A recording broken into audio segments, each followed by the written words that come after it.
എന്നെ എടുക്കായിരുന്നു ഈ ബൈബിളിന്റെ കഥകളൊക്കെ ഒന്ന് പറഞ്ഞു കൊടുക്കാൻ മേലായിരുന്നു. ഞാൻ പറഞ്ഞു നിങ്ങൾ പെന്തക്കോസ്റ്റിൽ ഇരിക്കുമ്പോഴുള്ള കാര്യമാണ്, വിട്ടതിന്റെ കേസുമല്ല. ഒന്ന് പറഞ്ഞു കൊടുക്കാൻ മേലായിരുന്നോ? എന്നെ എടുക്കായിരുന്നു അവിടെ 25 കൊല്ലം. അറിയാവോ? അങ്ങനെ എങ്ങനെ പറയാൻ പറ്റും? ഇപ്പം ഗർഭം ധരിച്ച് പ്രസവിക്കുന്നു എന്നൊക്കെ പറയുന്നതല്ലേ? ഉത്തരവില്ല അന്നമ്മ. സത്യം പറഞ്ഞ സങ്കടമുണ്ടല്ലോ. അല്ല ശരിക്കും സത്യം പറഞ്ഞ സങ്കടമുണ്ട്. ഞാനിതെല്ലാം പഠിച്ചിട്ടല്ലല്ലോ പെന്തക്കോസ്റ്റിൽ പോയി. സത്യം പറഞ്ഞ സങ്കടമുണ്ട്. ഇതിന്റെ കാര്യങ്ങൾ വളരെ സിമ്പിൾ ആയിട്ട് അറിയാൻ പറ്റാവുന്ന കാര്യങ്ങൾ, വിശ്വാസത്തിലൊന്നുമല്ല ഞാൻ പറയുന്നത്. ഇതിന്റെ ഹിസ്റ്ററി വെക്കുന്നത് ആർക്കും ഒന്ന് തിരഞ്ഞെടുക്കാൻ പറ്റാവുന്ന കാര്യങ്ങൾ പോലും എന്തിനാണ് ഞാൻ 2013 ഈ പെന്തക്കോസ്ത് മൂടുപടം മാറ്റി ബൈബിൾ പഠിക്കാൻ തുടങ്ങുന്നത്. 2013 അതാണ് എന്റെ കൃത്യമായ വർഷം. കാരണം 2012 ലോകം അവസാനിക്കുമെന്നുള്ള ഒരു ശ്രുതി ഉണ്ടായിരുന്നു. അപ്പൊ 2012 അത് അവസാനിക്കുമായിരിക്കും ഞാനും ഓർത്തു. അങ്ങനെയാണ് പിന്നെ പഠിക്കൊന്നും വേണ്ടല്ലോ. 2012 ഒരു കോപ്പ് നടന്നത്. അപ്പൊ 2013 തൊട്ടാണ് ഞാൻ പഠിക്കാൻ തുടങ്ങി. ഒരു വർഷം ഞാൻ ഇരുന്ന് പഠിച്ചു കഴിഞ്ഞപ്പോൾ 2014 എനിക്ക് ഈ കാര്യങ്ങളൊക്കെ കറക്റ്റ് കൺവിക്ഷൻ കിട്ടി. പിന്നെ ഇത് എങ്ങനെ അപ്ലൈ ചെയ്യണമെന്നുള്ളതിനെ പറ്റി ആലോചിച്ചു. അങ്ങനെ ആലോചിച്ച് നമ്മൾ 2017 സംഗതികൾ പറയാൻ തുടങ്ങി. അത്രയൊക്കെ ഉള്ളതിന്റെ ചരിത്രം. അല്ലാതെ എനിക്കിതെല്ലാം നേരത്തെ അറിയാമായിരുന്നു എന്ന് ഞാൻ പറയുന്നു. അത് ശരി, അതേ പോയി. അപ്പൊ അറിവില്ലായ്മ ഒരു കുറ്റമല്ല. സോറി. അദ്ദേഹം ഗ്രാജുവേറ്റ് ഇപ്പൊ അന്നമ്മ മാഡത്തെ പോലെ എൻകൗണ്ടർ ഉണ്ടായിട്ടില്ല. അന്നമ്മ മാഡത്തിന് എൻകൗണ്ടർ ഉണ്ടായത് കൊണ്ടാണ് അവർക്ക് പെട്ടെന്ന് വെളിപാട് വന്നു. അതേപോലെയല്ല, അദ്ദേഹം കാലങ്ങളായിട്ട് അതിനെ കുറിച്ച് പഠിച്ച് ഗവേഷണം നടത്തി. ഞാൻ ഒരു ചോദ്യം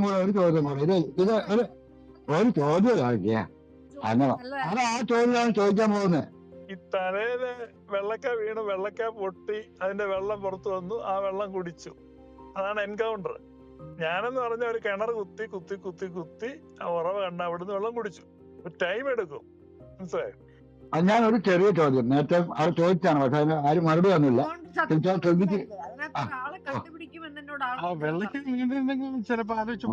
ചോദിക്കാൻ സമ്മതിക്കണോ? ഒരു എന്താ അവിടെ സമ്മതിക്കാതെ ഇവിടെ സമ്മതിക്കാതെ ഇതൊക്കെ ഇതാകട്ടോ. ചോദിക്കാൻ കേൾക്കുന്നുണ്ടോ? കേൾക്കാം. ഓക്കെ. ഈ ബൈബിള് ഏത് കണത്തിൽ എങ്ങനെ എടുത്തു നോക്കിയാലും 50 ശേഷം 50 to 70 ഇടയ്ക്കാണ് വിശ്വാസപരമായിട്ട്. ഞാൻ നിരീശ്വരാത്മ ഞങ്ങൾക്ക് വേറെ കണക്കുണ്ട്. ഞാൻ വിശ്വാസികളുടെ കൃത്യമായിട്ടുള്ള അവരുടെ അനാലിറ്റിക്കൽ വെച്ച് തന്നെ എടുക്കുകയാണ്. യേശു മരിക്കുന്നത് 33-ലും ബൈബിളിന്റെ ഈ സുവിശേഷങ്ങളായിക്കോട്ടെ, മത്തായി മാർക്കോസിന്റെ സുവിശേഷങ്ങൾ തൊട്ട് ഈ പൗലോസിന്റെ ലേഖനങ്ങൾ വരെ, പൗലോസ് മാത്രമല്ല ബാക്കിയുള്ള എല്ലാ ലേഖനങ്ങളും ഈ കാലയളവിലാണ് എഴുതപ്പെട്ടിരിക്കുന്നത്. അത് ഡിസ്പ്യൂട്ട് ചെയ്യണ്ട. അപ്പൊ എന്തായാലും ഒരു 20-30 കൊല്ലത്തെ ഗ്യാപ്പുണ്ട്. അതില് മഹാരഥന്മാരായിട്ടുള്ള, നിങ്ങൾ അപ്പോസ്തലന്മാരായിട്ടുള്ള ഒരുപാട് പേര്, 12 ശിഷ്യന്മാർ വേണമെങ്കിൽ ഡയറക്റ്റായിട്ട് കണ്ടു. അത് കഴിഞ്ഞ് പിന്നെയും ഒരുപാട് പേര് ക്രിസ്ത്യാനിറ്റിയിലുണ്ട്. ഇത് എഴുതിയത് മാത്രമല്ല, ഇത് പുസ്തകങ്ങളായിട്ട് കിട്ടപ്പെടാനൊക്കെ പിന്നെയും ഒരുപാട് നൂറ്റാണ്ടുകൾ കഴിഞ്ഞിരുന്നു. ഇതിന്റെ ഇടയ്ക്ക് ഒരുപാട് പേര് ക്രിസ്തീയ മേഖലയിൽ അതിഗംഭീരമായിട്ട്, നിങ്ങൾ ചർച്ച് ഫാദർ എന്ന് വിളിക്കുന്ന നിലയിലൊക്കെ ഉണ്ട്. അവര് എന്ത് വായിച്ചിട്ടാണ് വിശ്വാസത്തിൽ തുടർന്നത്? ചോദ്യം ക്ലിയർ ആണോ? ചോദ്യം ക്ലിയർ ആണ്. അവര് അതായത് ഈ സഭയ്ക്ക് പ്രബോധനങ്ങളാണ് പ്രധാനം. ഇപ്പൊ പൗലോസ്ലീഹ കൊടുത്ത പ്രബോധനങ്ങൾ മുഴുവൻ വാമൊഴിയാണ്. എന്നിട്ട് പിന്നെ അതിന് അവര് കൊടുത്ത പ്രബോധനത്തിന്റെ കറക്ഷൻ ലെറ്ററുകളാണ് ഈ ബൈബിളിൽ കാണുന്നത്. ഇപ്പൊ കറക്ഷൻ ലെറ്റർ വെച്ചിട്ടാണ് മെയിൻ കണ്ടന്റ് എടുക്കുന്നത്. അപ്പൊ അത് വാമൊഴി പാരമ്പര്യത്തിലായിരുന്നു ആ ഡോക്ട്രിൻസ് എല്ലാം. അപ്പൊ നിങ്ങളുടെ ഈ ദൈവവചനത്തിലാണ് ക്രിസ്ത്യാനിറ്റി നിൽക്കുന്നുള്ളത് മാറിയില്ലേ? ദൈവവചനത്തിലല്ല ക്രിസ്ത്യാനിറ്റി നിൽക്കുന്നത്, അത് ഈ പ്രൊട്ടസ്റ്റന്റ് ദൈവവചനമല്ല. സോറി, ഞാൻ ബൈബിൾ പുസ്തകമാണ് പറയുന്നത് കേട്ടോ. മറ്റേ അങ്ങനെ പറഞ്ഞേ. ബൈബിളാണ് സഭയുടെ അടിസ്ഥാനം എന്നുള്ളത് പ്രൊട്ടസ്റ്റന്റുകാർ കൊണ്ടുവന്ന ആശയമാണ്. അത് ക്രിസ്ത്യാനികളുടെ അല്ല. അതിപ്പോ ക്രിസ്ത്യാനികൾ മറ്റു ക്രിസ്ത്യാനികൾ ഇപ്പൊ അത് വിശ്വസിച്ച് അതെടുത്ത് ബൈബിളും പിടിച്ച് കാറുകയും പോവുകയും ചെയ്യുകയാണ്. Bible is just A book in the church. അത് തന്നെയല്ലേ ഈ ബൈബിൾ. അത് കാലഹരണപ്പെട്ട ഒരു പുസ്തകമാണ്. അതിനെ മെമ്മോറിയൽ സ്ക്രിപ്ചർ ആയിട്ടാണ് കാണേണ്ടത്. അങ്ങനെയാണ് യഥാർത്ഥ സഭയ്ക്ക് അതിനെ കാണാൻ പറ്റുള്ളൂ. ചുമ്മാ അത് ഇന്ന് പ്രയോജനമുള്ളതാണെന്ന് പറഞ്ഞ് വന്നു കഴിഞ്ഞാൽ എന്ത് ചെയ്യുന്നത്? ബൈബിള് ലിറ്ററലിസ്റ്റ് ആയിട്ട് ഇന്റർപ്രറ്റ് ചെയ്യുന്ന ഏതൊക്കെ പള്ളികളുണ്ട് സാർ? ഒന്ന് ഞാൻ ഏതൊക്കെയോ പള്ളികളില്ലേ? എന്റെ പള്ളി ഇല്ല. പക്ഷെ ബൈബിള് ലിറ്ററലി ഇന്റർപ്രറ്റ് ചെയ്യാന്ന് പറഞ്ഞാൽ എന്താ ഉദ്ദേശിക്കുന്നത്? ആ യഹോവ സാക്ഷിയുള്ള കഥയല്ല ചെയ്യുന്നത്. പിന്നെ ചില എനിക്ക് മെത്തഡിസ്റ്റുകളാണോ അത് ചെയ്യുന്നത്? അതായത് ബൈബിൾ എഴുതിയ കാര്യം മാത്രം ഫോളോ ചെയ്യുക. അത് പ്രൊട്ടസ്റ്റന്റുകളെല്ലാം അങ്ങനെയാ. ഇല്ലല്ല, പ്രൊട്ടസ്റ്റന്റുകളെല്ലാം അങ്ങനെയല്ല. ആംഗ്ലിക്കൻ പള്ളികളൊന്നും അങ്ങനെയല്ല. അവരൊക്കെ ഈ നിങ്ങൾ പറഞ്ഞ പോലെ പള്ളീന്റെ ട്രഡീഷൻ ആണ് അവിടെ ഇമ്പോർട്ടന്റ്. ഇപ്പൊ CSIയിലൊക്കെ പള്ളീന്റെ ട്രഡീഷൻ തന്നെ. ഞാൻ പ്രൊട്ടസ്റ്റന്റ് ഒന്ന് ഉദ്ദേശിച്ച് റിഫോർമേഷൻ ഇവാഞ്ചലിക്കൽ സഭകള് അത് ഇതല്ലേ റിഫോർമേഷൻ എന്ന് പറയും, നവീകരണ സഭ. റിഫോർമേഷന്റെ ഭാഗമായിട്ട് പ്രൊട്ടസ്റ്റന്റ് ആയത്. മനസ്സിലായോ? മനസ്സിലായി. മറ്റേ പെന്തക്കോസ്റ്റ് പെന്തക്കോസ് അല്ല, പ്രൊട്ടസ്റ്റന്റ് സഭകൾ എന്ന് പറഞ്ഞാൽ റിഫോർമേഷന്റെ ഭാഗമായിട്ട് വന്ന സഭകളെയാണ് പ്രൊട്ടസ്റ്റന്റ് സഭ എന്ന് പറയുന്നത്. ആംഗ്ലിക്കൻ സഭയും ഒരു പ്രൊട്ടസ്റ്റന്റ് സഭയാണ് കത്തോലിക്ക സഭയിൽ നിന്ന്. പക്ഷെ ആംഗ്ലിക്കൻ സഭ പ്രൊട്ടസ്റ്റ് ചെയ്തു പോയത് വിശ്വാസത്തിന്റെ പേരിലല്ല. ഹെൻറി 8 രാജാവിന് 2ാം കല്യാണത്തിന് പോപ്പ് അനുമതി നിഷേധിച്ചപ്പോൾ അതിൽ പ്രതിഷേധിച്ചു പോയതാണ് ആംഗ്ലിക്കന്മാര്. അവര് ഉപദേശത്തിന്റെ പേരിൽ പോയതല്ല. പറഞ്ഞതിനോട് ഞാനൊന്ന് റെസ്പോണ്ട് ചെയ്തോട്ടെ. അതായത് ഇക്കാക്ക ചോദിച്ചല്ലോ, അപ്പൊ ഈ ബൈബിളിന് എന്ത് അടിസ്ഥാനമുണ്ട്, ആരംഭത്തിൽ എങ്ങനെയാണ്, ഇങ്ങനെയുള്ള കാര്യങ്ങൾ ചോദിച്ചല്ലോ. അതിനുള്ള മറുപടി ഞാൻ പറയാം. ഞാൻ മനസ്സിലാക്കിയതിൻ്റെ അടിസ്ഥാനത്തിലാണ് പറയുന്നത്. യേശുക്രിസ്തുവിൻ്റെ ശിഷ്യന്മാർ ഉണ്ടായിരുന്ന ആ കാലഘട്ടത്തിൽ അവരാണ് ഗൈഡ് ചെയ്തത്, സഭയെ ഗൈഡ് ചെയ്ത് അവരാണ്. കാര്യം അന്ന് അവരുണ്ടായിരുന്നു. അപ്പോൾ അവരൊക്കെ മരിച്ചു പോകുന്നതിന് മുമ്പായിട്ട് തന്നെ പുസ്തകങ്ങൾ ഏതാണ്ട് തയ്യാറായിട്ടുണ്ട്. അത് കഴിഞ്ഞിട്ട് പിന്നെ അവർ എങ്ങോട്ടാണ് ഗൈഡൻസിന് നോക്കുന്നത്? ആദ്യത്തെ അപ്പോസ്തലന്മാരെല്ലാം മരിച്ചു കഴിഞ്ഞു. പിന്നെ അവരെ ഫോളോ ചെയ്ത പിന്നെ അടുത്ത ജനറേഷനുണ്ട്. അതുകൂടാതെ അവർക്ക് ഈ പുസ്തകങ്ങളുമുണ്ട്. അതാണ് അവർ ഗൈഡൻസ് ആയിട്ട് എടുത്തിട്ടുള്ളത്. അങ്ങനെയാണ് ചർച്ച മുമ്പോട്ട്. എനിക്ക് മാത്രമാണ് കേൾക്കാം. അപ്പൊ അതാണ് ബൈബിളിന്റെ അടിസ്ഥാനം എന്ന് പറയുന്നത്. ബൈബിള് ഇപ്പൊ ഈ ആദ്യത്തെ 1-2 ജനറേഷൻ മരിച്ചതോടുകൂടി ആധികാരികമായിട്ട് അതിനെപ്പറ്റി പറയാനായിട്ട് ആരുമില്ല. പിന്നുള്ളത് എന്താ? ഈ പുസ്തകമാണ്. അപ്പം കാലം മുമ്പോട്ട് പോകും തോറും ഈ പുസ്തകത്തിനാണ് ആധികാരികത. കാരണം ഒറിജിനലായിട്ടുള്ള ആൾക്കാരും തന്നെ ഇല്ല. പിന്നെ ഇന്ന് മനുഷ്യരതിനെ ഇന്റർപ്രറ്റ് ചെയ്യുക എന്ന് പറഞ്ഞാൽ ആർക്കും ഇഷ്ടം പോലെ ഇന്റർപ്രറ്റ് ചെയ്യാം. അതിൽ വലിയ കാര്യമൊന്നുമില്ല. ഓക്കെ, ആടിനെ പട്ടിയാക്കുന്ന രീതിയിലൊക്കെ വരെ നമുക്ക് ഇന്റർപ്രറ്റ് ചെയ്യാം. ഇപ്പോൾ ബൈബിൾ എങ്ങനെ ഇന്റർപ്രറ്റ് ചെയ്യണം? അതെങ്ങനെയാണ് ഒരു സാധാരണ രീതിയിൽ നമ്മളത് വായിച്ചാൽ എങ്ങനെ മനസ്സിലാക്കുന്നു? അതിന് സെൻസ് ഉണ്ടെങ്കിൽ ആ രീതി എടുക്കണം. അല്ല, അത് സെൻസ് ഇല്ല, അത് മറ്റൊരു രീതി വ്യാഖ്യാനിക്കണം, അതല്ലെങ്കിൽ സ്പിരിച്വലായിട്ട് എടുക്കണം. അങ്ങനെയുള്ള സന്ദർഭങ്ങളിലാണ് നമ്മൾ വേറൊരു രീതിയിൽ അത് ഇന്റർപ്രറ്റ് ചെയ്യാൻ പോകുന്നത്. അതല്ല, വളരെ പച്ചയായിട്ട് ഒരു സെന്റൻസ് എടുത്തു, അത് മീനിങ് ഫുൾ ആണ് എങ്കിൽ അത് അതേ രീതിയിൽ തന്നെ എടുക്കുക. അതാണ് ഇന്റർപ്രിട്ടേഷൻ്റെ മെത്തേഡ് എന്ന് പറയുന്നത്. അല്ലാതെ വളരെ മീനിങ് ഫുള്ളായ ഒരു സെന്റൻസ് അതിൻ്റെ ആശയം നമ്മൾ എടുക്കേണ്ടതില്ല, മറ്റൊന്നിനു വേണ്ടി പോകണമെന്ന് പറഞ്ഞാൽ അത് ബിബ്ലിക്കലല്ല. അത് ഒരു ലോജിക്കലുമല്ലത്, ഇല്ലോജിക്കലാണത്. ഇതാണ് എനിക്ക് പറയാനുള്ളത്. ഇക്കാക്കായ്ക്ക് ബോധ്യമായെന്ന് ഞാൻ കരുതുകയാണ് താങ്കളുടെ ചോദ്യത്തിന്. എന്റെ ചോദ്യം അതായിരുന്നില്ല. നിങ്ങൾ എങ്ങനെ വിവർത്തിക്കുന്നല്ല. ഈ ഒരു ഇന്റർമീഡിയറ്റ് പീരീഡില് ടെസ്റ്റ്മെന്റ്സ് ഉണ്ടായിരുന്നില്ല, written copy of the testament ഉണ്ടായിരുന്നില്ല. പക്ഷെ വിശ്വാസം ഉണ്ടായിരുന്നു. ആ വിശ്വാസത്തിലൊക്കെ നിങ്ങൾ ഇന്നും ബഹുമാനിക്കുന്ന വലിയ വലിയ ആളുകളാണ്. അപ്പൊ ഇവർക്ക് വിശ്വസിക്കാൻ ഈ വചനങ്ങൾ എവിടെയായിരുന്നു എന്നുള്ളതാണ്. കാരണം വചനങ്ങൾ എഴുതിയിട്ടില്ല. കാരണം വചനങ്ങൾ എഴുതുന്ന ഒരു ഗ്യാപ്പ് ഉണ്ട്. അതിനാണ് എസ്പാസ്റ്റർ ഒരു ഭാവനാത്മകമായ മറുപടി പറഞ്ഞത്. അപ്പോസ്തലന്മാര് മരിച്ചു കഴിഞ്ഞപ്പോൾ പിന്നെ ആളുകളൊക്കെ അവരുടെ എഴുത്ത് നോക്കിയാണ് കാര്യങ്ങൾ നടത്തിയെന്ന്. വളരെ നിലവാരമില്ലാത്തൊരു ആർഗ്യുമെന്റ് അദ്ദേഹം വെച്ചു. അത് ഇക്കാക്ക കേട്ടില്ല. അതന്നെ, അപ്പോസ്റ്റൽസ് മരിച്ചു കഴിഞ്ഞിട്ട് ഇപ്പം ചില ക്രിസ്ത്യൻസ് വിശ്വസിക്കുന്നത് ഈ ഗോസ്പൽസ് എഴുതിയത് അപ്പോസ്റ്റലുമാരല്ല, അല്ലെങ്കിൽ ഇപ്പൊ മാർക്ക് എഴുതിയത് മാർക്കല്ല, ലൂക്ക് എഴുതിയത് ലൂക്കല്ല എന്ന് പറയുന്നത്. എന്നാലും കുഴപ്പമില്ല. ആ 100 വർഷത്തില് ഒരാളിരുന്ന് എഴുതി, ആ എഴുത്ത് അന്നത്തെ പള്ളി, അന്നത്തെ ക്രിസ്ത്യാനികൾ അംഗീകരിച്ചു, ഇത് കറക്റ്റ് ആണ്, ആക്യുറേറ്റ് ആണ്, ഇതാണ് നമ്മുടെ ബൈബിൾ എന്ന്. അപ്പം അതന്നെ, ക്രിസ്ത്യൻസിന് അത് വായിക്കാം, ക്രിസ്ത്യൻ മതത്തിനെ പറ്റി ഡയറക്റ്റ് ആയിട്ട് മനസ്സിലാക്കാം. പക്ഷെ ഡയറക്റ്റ് ആയിട്ട് മനസ്സിലാക്കാൻ പാടില്ല.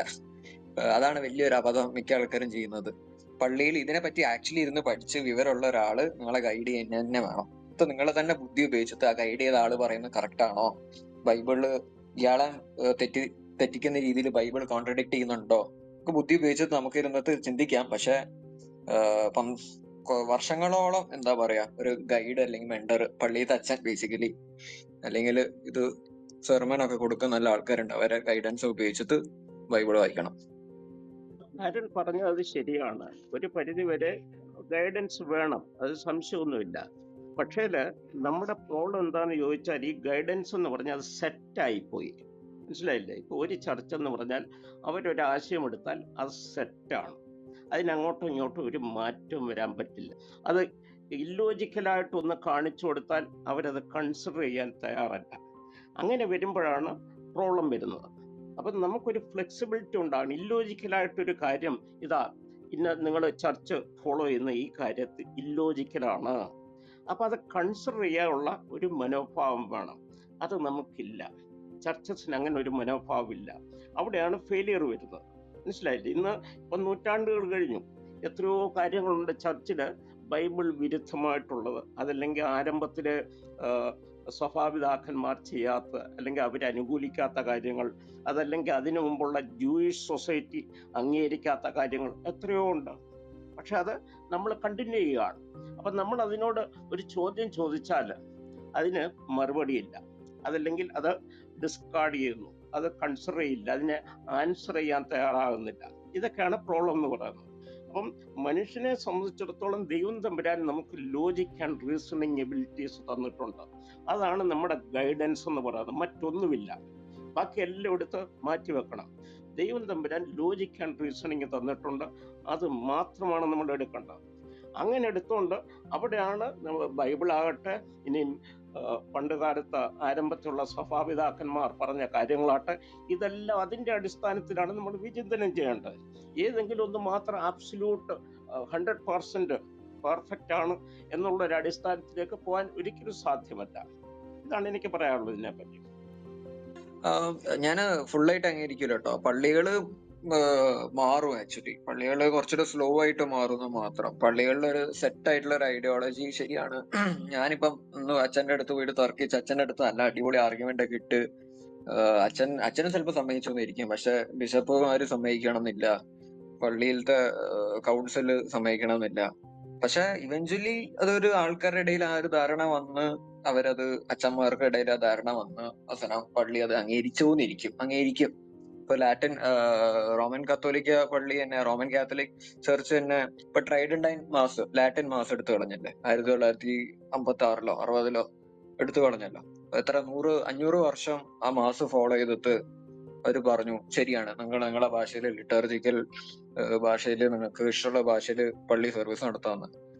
അത് അല്ലെങ്കിൽ വേറെ എക്സാമ്പിൾ പറയുകയാണെങ്കിൽ മറ്റേ ജൂയിഷ് ഡിയസൈഡ്, അതായത് യേശുവിനെ കൊന്നത് യൂതന്മാരാണെന്ന് പറഞ്ഞത് യൂതന്മാരെ മുകളിൽ കുറ്റം ഏൽപ്പിക്കുന്നത്. അത് പണ്ടത്തെ ഒരു റോമൻ കാത്തലിക് ഇതായിരുന്നു, തിയോളജിക്കൽ പൊസിഷൻ ആയിരുന്നു. അത് ജൂസ് ആണ് യേശുവിനെ കൊന്നത് പറഞ്ഞത്. ജൂസിന്റെ മുകളിൽ ഒരു ഫോം ഓഫ് ഗിൽട്ട് അപ്ലൈ ചെയ്യുന്നത് പള്ളീന്റെ ഒരു ഇതായിരുന്നു, ഒരു തിയോളജിക്കൽ പൊസിഷൻ ആയിരുന്നു. അത് എടുത്തു കളഞ്ഞില്ല. അതും 1900 ട്രൈഡന്റൈൻ മാസം എടുത്തു കളഞ്ഞപ്പോ തന്നെ ഇത് മാറ്റിയെന്ന് ഞാൻ മനസ്സിലാക്കുന്നത്. അപ്പം മാറും, പള്ളികൾ മാറും കുറച്ച് സ്ലോ ആയിട്ട്. ചില പള്ളികൾ കുറച്ചുകൂടെ ഫാസ്റ്റിൽ മാറും. ഇപ്പം ചില പള്ളികളിൽ പെണ്ണുങ്ങൾക്ക് അച്ഛനാവാം, അല്ലെങ്കിൽ ഗേ മാരേജ് സമ്മതിക്കുന്ന പള്ളികളുണ്ട്, അബോർഷൻ റെക്കഗ്നൈസ് ചെയ്യുന്ന പള്ളികളുണ്ട്, ഡിവോഴ്സും റെക്കഗ്നൈസ് ചെയ്യുന്ന പള്ളികളുണ്ട്. അപ്പൊ ചില പള്ളികൾ സമ്മതിക്കും. അപ്പോസ്റ്റലിക് പള്ളികളുടെ കാര്യം ഞാൻ പറയുന്നത്. ഈവൻ അപ്പോസ്റ്റലിക് പള്ളികൾ വരെ ഈ കാര്യങ്ങളൊക്കെ അംഗീകരിക്കുന്ന പള്ളികളുണ്ട്. ഞാൻ അത് അംഗീകരിക്കുന്നു. ഞാൻ പറഞ്ഞ വിഷയം എന്ന് പറഞ്ഞാൽ ബൈബിളിന്റെ കോർ ടീച്ചിങ്സിനെ പറ്റിയാണ്. ഇപ്പം മൈനറായിട്ടുള്ള വിഷയങ്ങൾ അത് വലിയ വിഷയമല്ല, അത് നമുക്ക് മാറ്റിവെക്കാം. കോർ ടീച്ചിങ്സ്, ഇപ്പം ബൈബിളിലെ ദൈവമാരാണ്, മശിഹ ആരാണ്, ബൈബിളിന്റെ പർപ്പസ് എന്താണ്, അതല്ലെങ്കിൽ ദൈവം മനുഷ്യന് ഉദ്ദേശിച്ച പർപ്പസ് എന്താണ്, ഇങ്ങനെയുള്ള ഇഷ്യൂസ് ഉണ്ട്.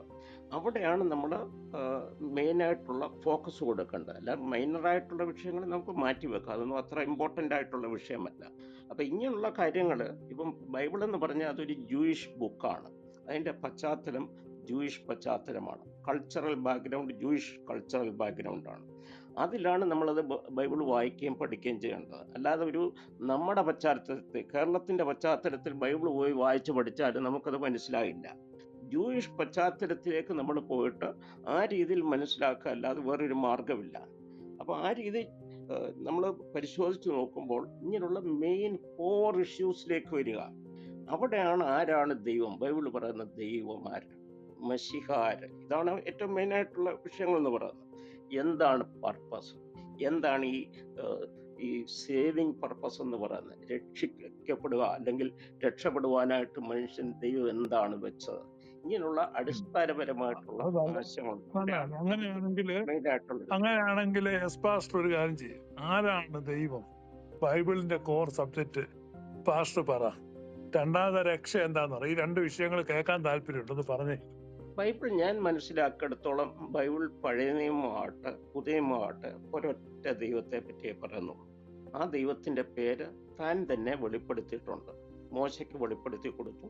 ആ ദൈവം അല്ലാതെ മറ്റൊരു ദൈവത്തെ പറ്റി ബൈബിൾ പഴയ നിയമമാകട്ടെ പുതിയ നിയമമാകട്ടെ നമ്മൾ കാണുന്നില്ല. അപ്പൊ അതാണ് ഞാൻ അതിൽ കൂടുതലായിട്ട് അതിലേക്ക് പോകേണ്ട ആവശ്യമില്ലെന്ന് തോന്നുന്നു. അപ്പം ആ ദൈവം മാത്രം, ഇസ്രായേലുകാർ ആരാധിച്ച ആ ദൈവമാണ് ബൈബിളിന്റെ ദൈവം. ആ ദൈവമാണ് പ്രപഞ്ചത്തിന്റെ ദൈവം. ആ ദൈവത്തിന്റെ മകനാണ് മശിഹ. ഇത് ബൈബിളിന്റെ പ്ലെയിൻ ആയിട്ടുള്ള ആശയങ്ങളാണ്, പ്ലെയിൻ ബൈബിൾ വേഴ്സസ് അവൈലബിൾ ആണ്. അതിന്റെ അടിസ്ഥാനത്തിലാണ് ഞാൻ അങ്ങനെ വിശ്വസിക്കുന്നത്. ഇനിയും മറ്റൊന്ന് ചോദിച്ച സേവിങ്, എന്താണ് സേവിങ്? ബൈബിളിന്റെ ആശയം എന്ന് പറഞ്ഞാൽ സേവിങ് എന്ന് പറഞ്ഞാൽ പല രീതിയിലുള്ള സേവിങ് നമ്മൾ കാണുന്നുണ്ട്. അതിലേറ്റവും മെയിനായിട്ടുള്ള, അതായത് ഈ കാലത്ത് സുവിശേഷം പ്രസംഗിക്കുകയാണ്. എന്താ സുവിശേഷം പ്രസംഗിക്കുന്നത്? രാജ്യത്തിന്റെ സുവിശേഷം. എന്താണ് ഈ രാജ്യത്തിന്റെ സുവിശേഷം? ദൈവത്തിന്റെ ഭരണം ഈ ലോകത്തിൽ സംജാതമാകുന്നു. അതാണ് രാജ്യത്തിന്റെ സുവിശേഷം. ദൈവരാജ്യം സമീപിച്ചിരിക്കാൻ മനസ്സാന്തരപ്പെടുവീൻ, പാപങ്ങളെ വിട്ടൊഴുവീൻ. അപ്പൊ അതിന്റെ ഭാഗമായിട്ടാണ് ആദ്യമേ അത് നമ്മുടെ യോഹന്നാൻ സ്നാപകൻ പ്രസംഗിച്ചു. അതിനെ തുടർന്ന് യേശു ക്രിസ്തുവും അതേ പ്രസംഗം കണ്ടിന്യൂ ചെയ്തു. അതാണ് രാജ്യത്തിന്റെ സുവിശേഷം.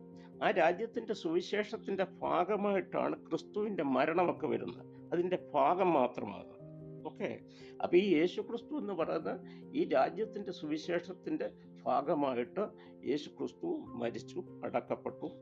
ആ യേശു ക്രിസ്തുവിന്റെ ക്രൂശ് മരണത്തിൽ കൂടി ലോകത്തിലെ സകല മാനവജാതിക്കും ദൈവവുമായിട്ടൊരു നിരപ്പിലേക്ക് വരുവാനായിട്ടുള്ള ഒരു അവസരം ഒരുക്കി കൊടുക്കുന്നു.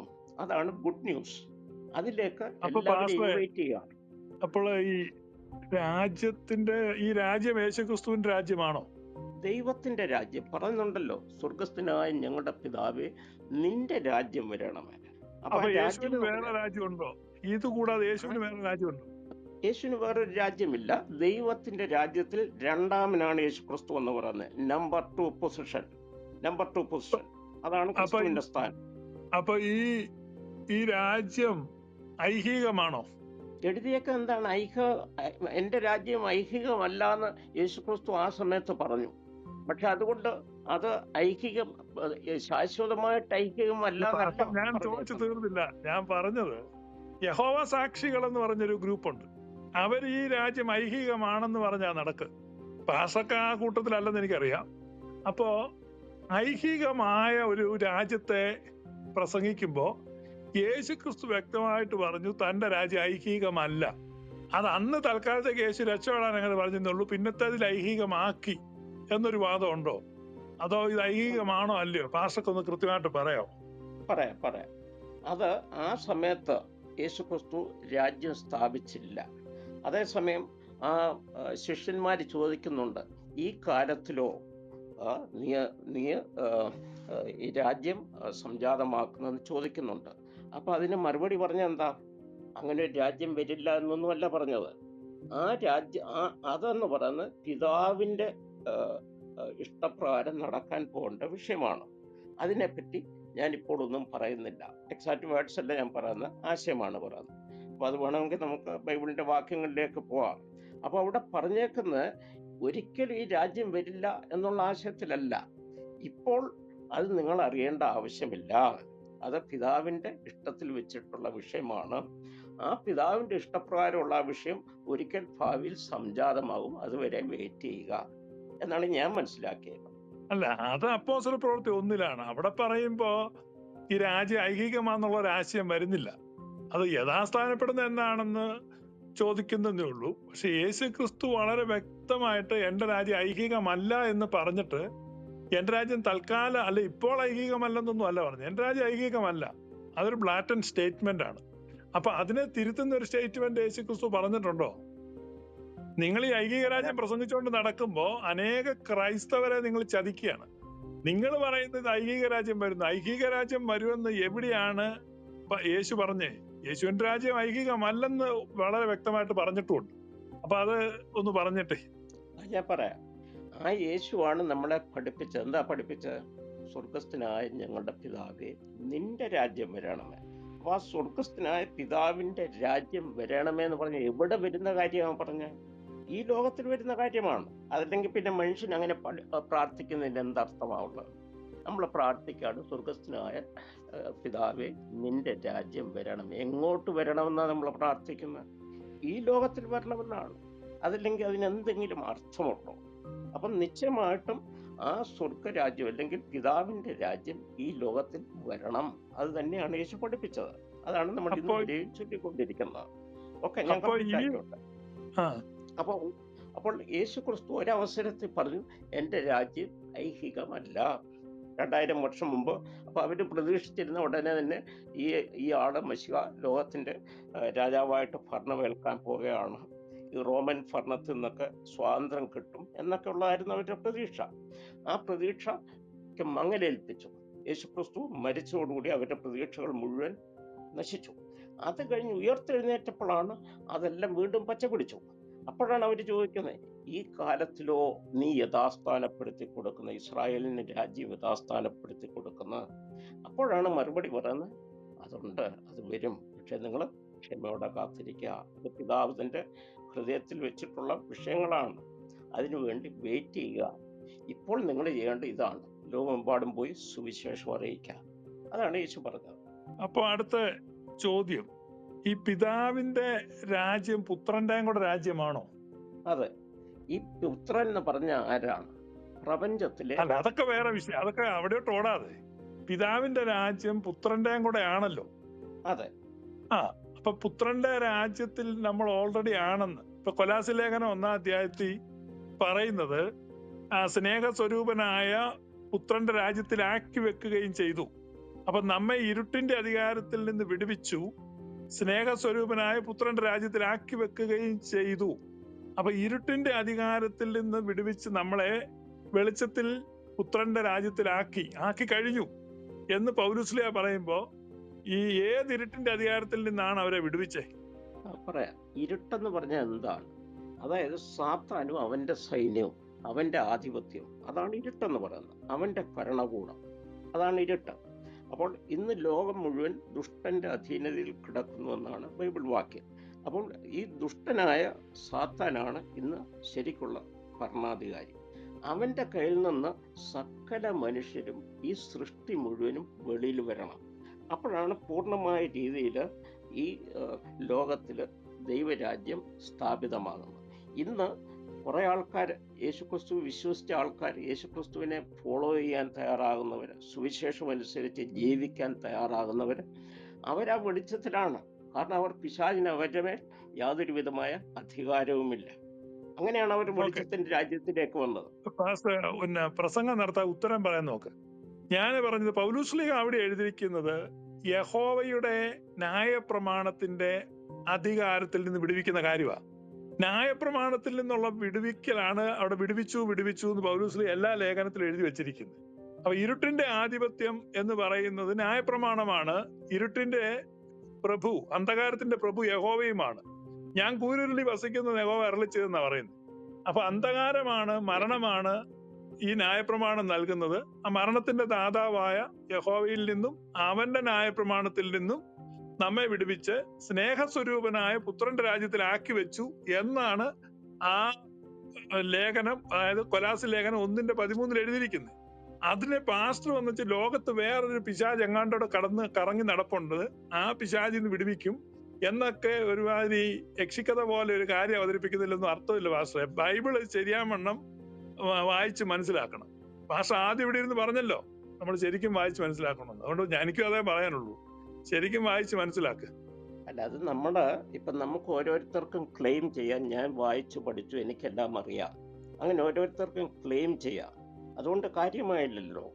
അത് വേറൊരാൾ അത് പരിശോധിക്കുമ്പോഴാണ് ആ ക്ലെയിമിന് വല്ല അർത്ഥവും ഉണ്ടോ എന്നുള്ളത് മനസ്സിലാകുന്നത്. ഓക്കെ, നമുക്ക് ഓരോരുത്തർക്കും ക്ലെയിം ചെയ്യാം, ഞാൻ എല്ലാം പഠിച്ചു തികഞ്ഞു, എനിക്കെല്ലാം അറിയാം, ഞാൻ പറയുന്നതാണ് 100% കറക്റ്റ്, അങ്ങനെ നമുക്ക് പറയാം.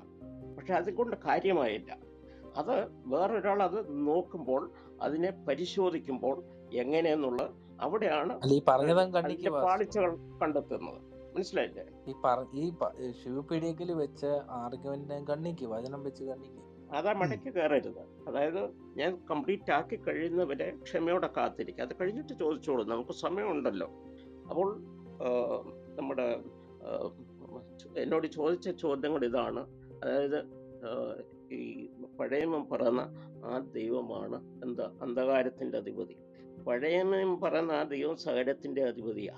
മനസ്സിലായില്ലേ? ആ ദൈവമാണ് പുതിയ നിയമത്തിൽ യേശു ക്രിസ്തുവിന്റെ പിതാവായിട്ട് ബൈബിൾ പറയുന്നത്. ഇപ്പോൾ നമ്മൾ ജൂയിഷ് മെസ്സിഹാനിക് കൺസെപ്റ്റ് നോക്കണം. എന്താണ്, അവരാരെയാണ് കാത്തിരുന്നത്? ജൂയിഷ് മെസ്സിഹാനിക് കൺസെപ്റ്റിൽ ആരെയാണ് അവർ കാത്തിരുന്നത് മെസ്സിഹായായിട്ട്? അത് ഒരു 3 തെളിവ് ഞാൻ വെക്കാം. ഒന്നാമത് നമ്മൾ ഹൈ പ്രീസ്റ്റ്, മഹാപുരോഹിതൻ യേശു ക്രിസ്തുവിനെ വിചാരണ ചെയ്യുന്ന സമയത്ത് ചോദിക്കുന്ന ഒരു ചോദ്യമുണ്ട്, നീ വന്യനായവന്റെ പുത്രനായ ക്രിസ്തുവോ? എന്താ അതിൻ്റെ അർത്ഥം? എന്താ ചോദ്യം? വന്യനായവൻ എന്ന് പറഞ്ഞാൽ ആരാണ് ഈ വന്യനായവൻ? മഹാപുരോഹിതനെ സംബന്ധിച്ചിടത്തോളം വന്യനായവൻ എന്ന് പറഞ്ഞാൽ അവരാരാധിക്കുന്ന ആ ദൈവം, അതാണ് വന്യനായവൻ. അപ്പോൾ ചോദ്യം എന്താണ്? ആ ദൈവത്തിന്റെ, ഇസ്രായേൽ ആരാധിച്ച ദൈവത്തിന്റെ മകനാണോ നീ? ഇതാണ് ചോദ്യം. യേശുക്രിസ്തു എന്ന് പറഞ്ഞു, അതെ. യേശുക്രിസ്തു അത് ഡിനൈ ചെയ്തില്ല, അതേന്ന് പറഞ്ഞു. അപ്പോൾ യേശുക്രിസ്തു എന്ന് പറഞ്ഞാൽ ഈ പഴയ നിയമം പറയുന്ന ദൈവത്തിന്റെ പുത്രനാണ്. ഒന്നാമത്തെ തെളിവ്. രണ്ടാമത്തെ തെളിവ്, നമ്മുടെ പത്രോസ് ചോദിച്ചു, നീ ജീവനുള്ള ദൈവത്തിന്റെ പുത്രനായ ക്രിസ്തു. നമ്മൾ തിരിച്ച് പത്രോസിനോട് ചോദിച്ചേ, ആരാണ് പത്രോസെ നിങ്ങൾ ഉദ്ദേശിച്ചത് ജീവനുള്ള ദൈവം? അദ്ദേഹം പറയും, ഞാനൊരു യഹൂദനാണ്, ഞങ്ങൾക്ക് ജീവനുള്ള ദൈവം എന്ന് പറഞ്ഞ ഒരൊറ്റ ദൈവമേ ഉള്ളൂ, ഞങ്ങൾ മറ്റൊരു ദൈവത്തെ ആരാധിക്കുന്നില്ല. ആ പഴയ നിയമം പറയുന്ന ദൈവം, മോശയ്ക്ക് വെളിപ്പെട്ട ദൈവം, അബ്രഹാമിന് വെളിപ്പെട്ട ദൈവം, ആ ദൈവത്തിന്റെ മകനാണോ എന്നുള്ളതാണ് അവിടെ വിഷയം വരുന്നത്. ഈ പത്രോസ് പറയാണ്, ആ ദൈവത്തിന്റെ പുത്രനാണ് നീ. യേശു എന്ത് പറഞ്ഞു? അല്ലല്ല, അത് അന്ധകാരാധിപനാണ്, എനിക്ക് ആ ആളുമായിട്ട് ഒരു ബന്ധവുമില്ല, അങ്ങനെ വല്ലതും ആണോ പറഞ്ഞ്? അല്ല.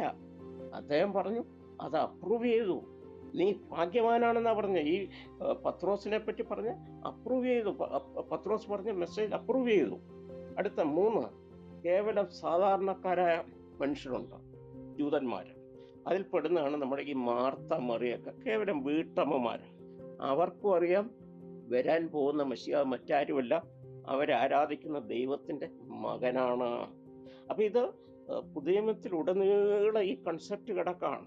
മശിഹ എന്ന് പറഞ്ഞാൽ മറ്റാരുമല്ല, അവർ ആരാധിച്ചിരുന്ന ഏത് ദൈവത്തെ ആരാധിച്ചോ ആ ദൈവത്തിന്റെ പുത്രനാണ്.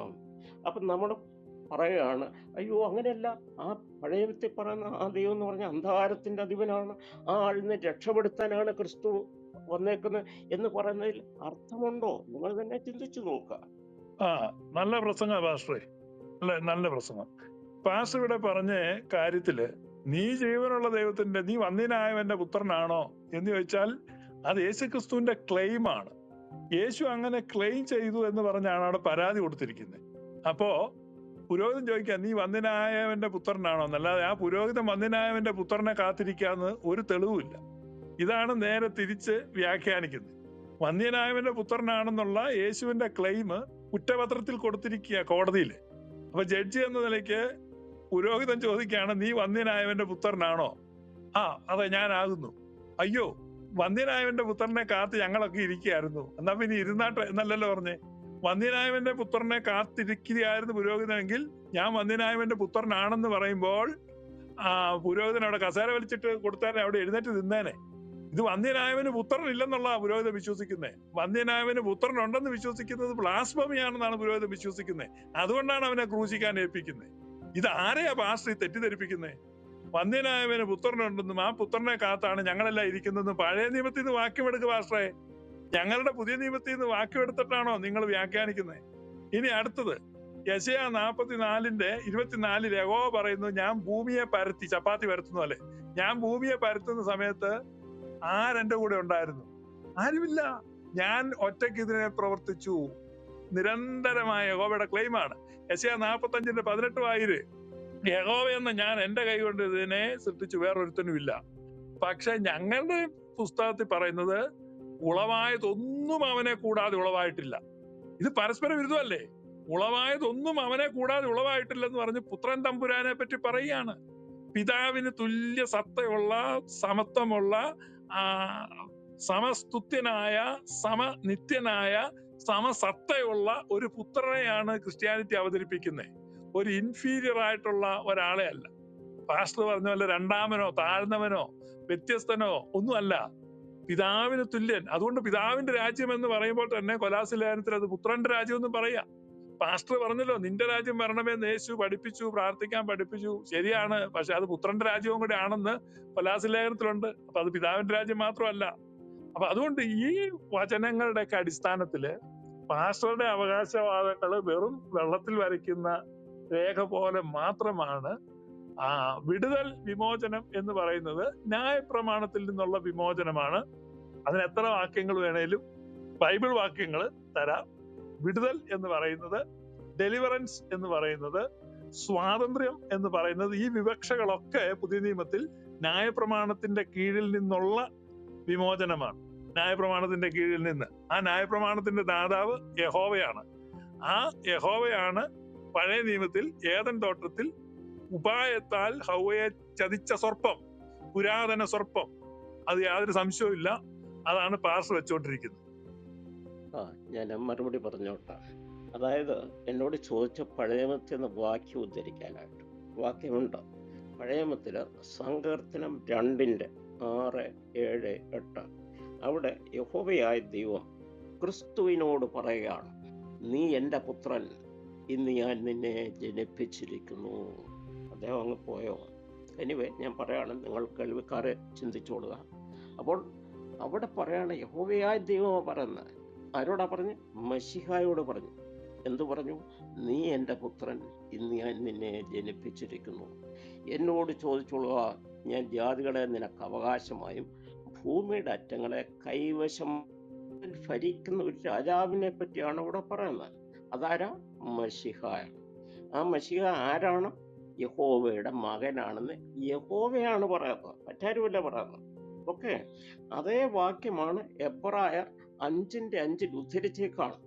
അവിടെ പറയാണ്, നീ എൻ്റെ പുത്രൻ, ഇന്ന് ഞാൻ നിന്നെ ജനിപ്പിച്ചിരിക്കുന്നുവെന്ന് ക്രിസ്തുവിനോട് പറഞ്ഞവൻ.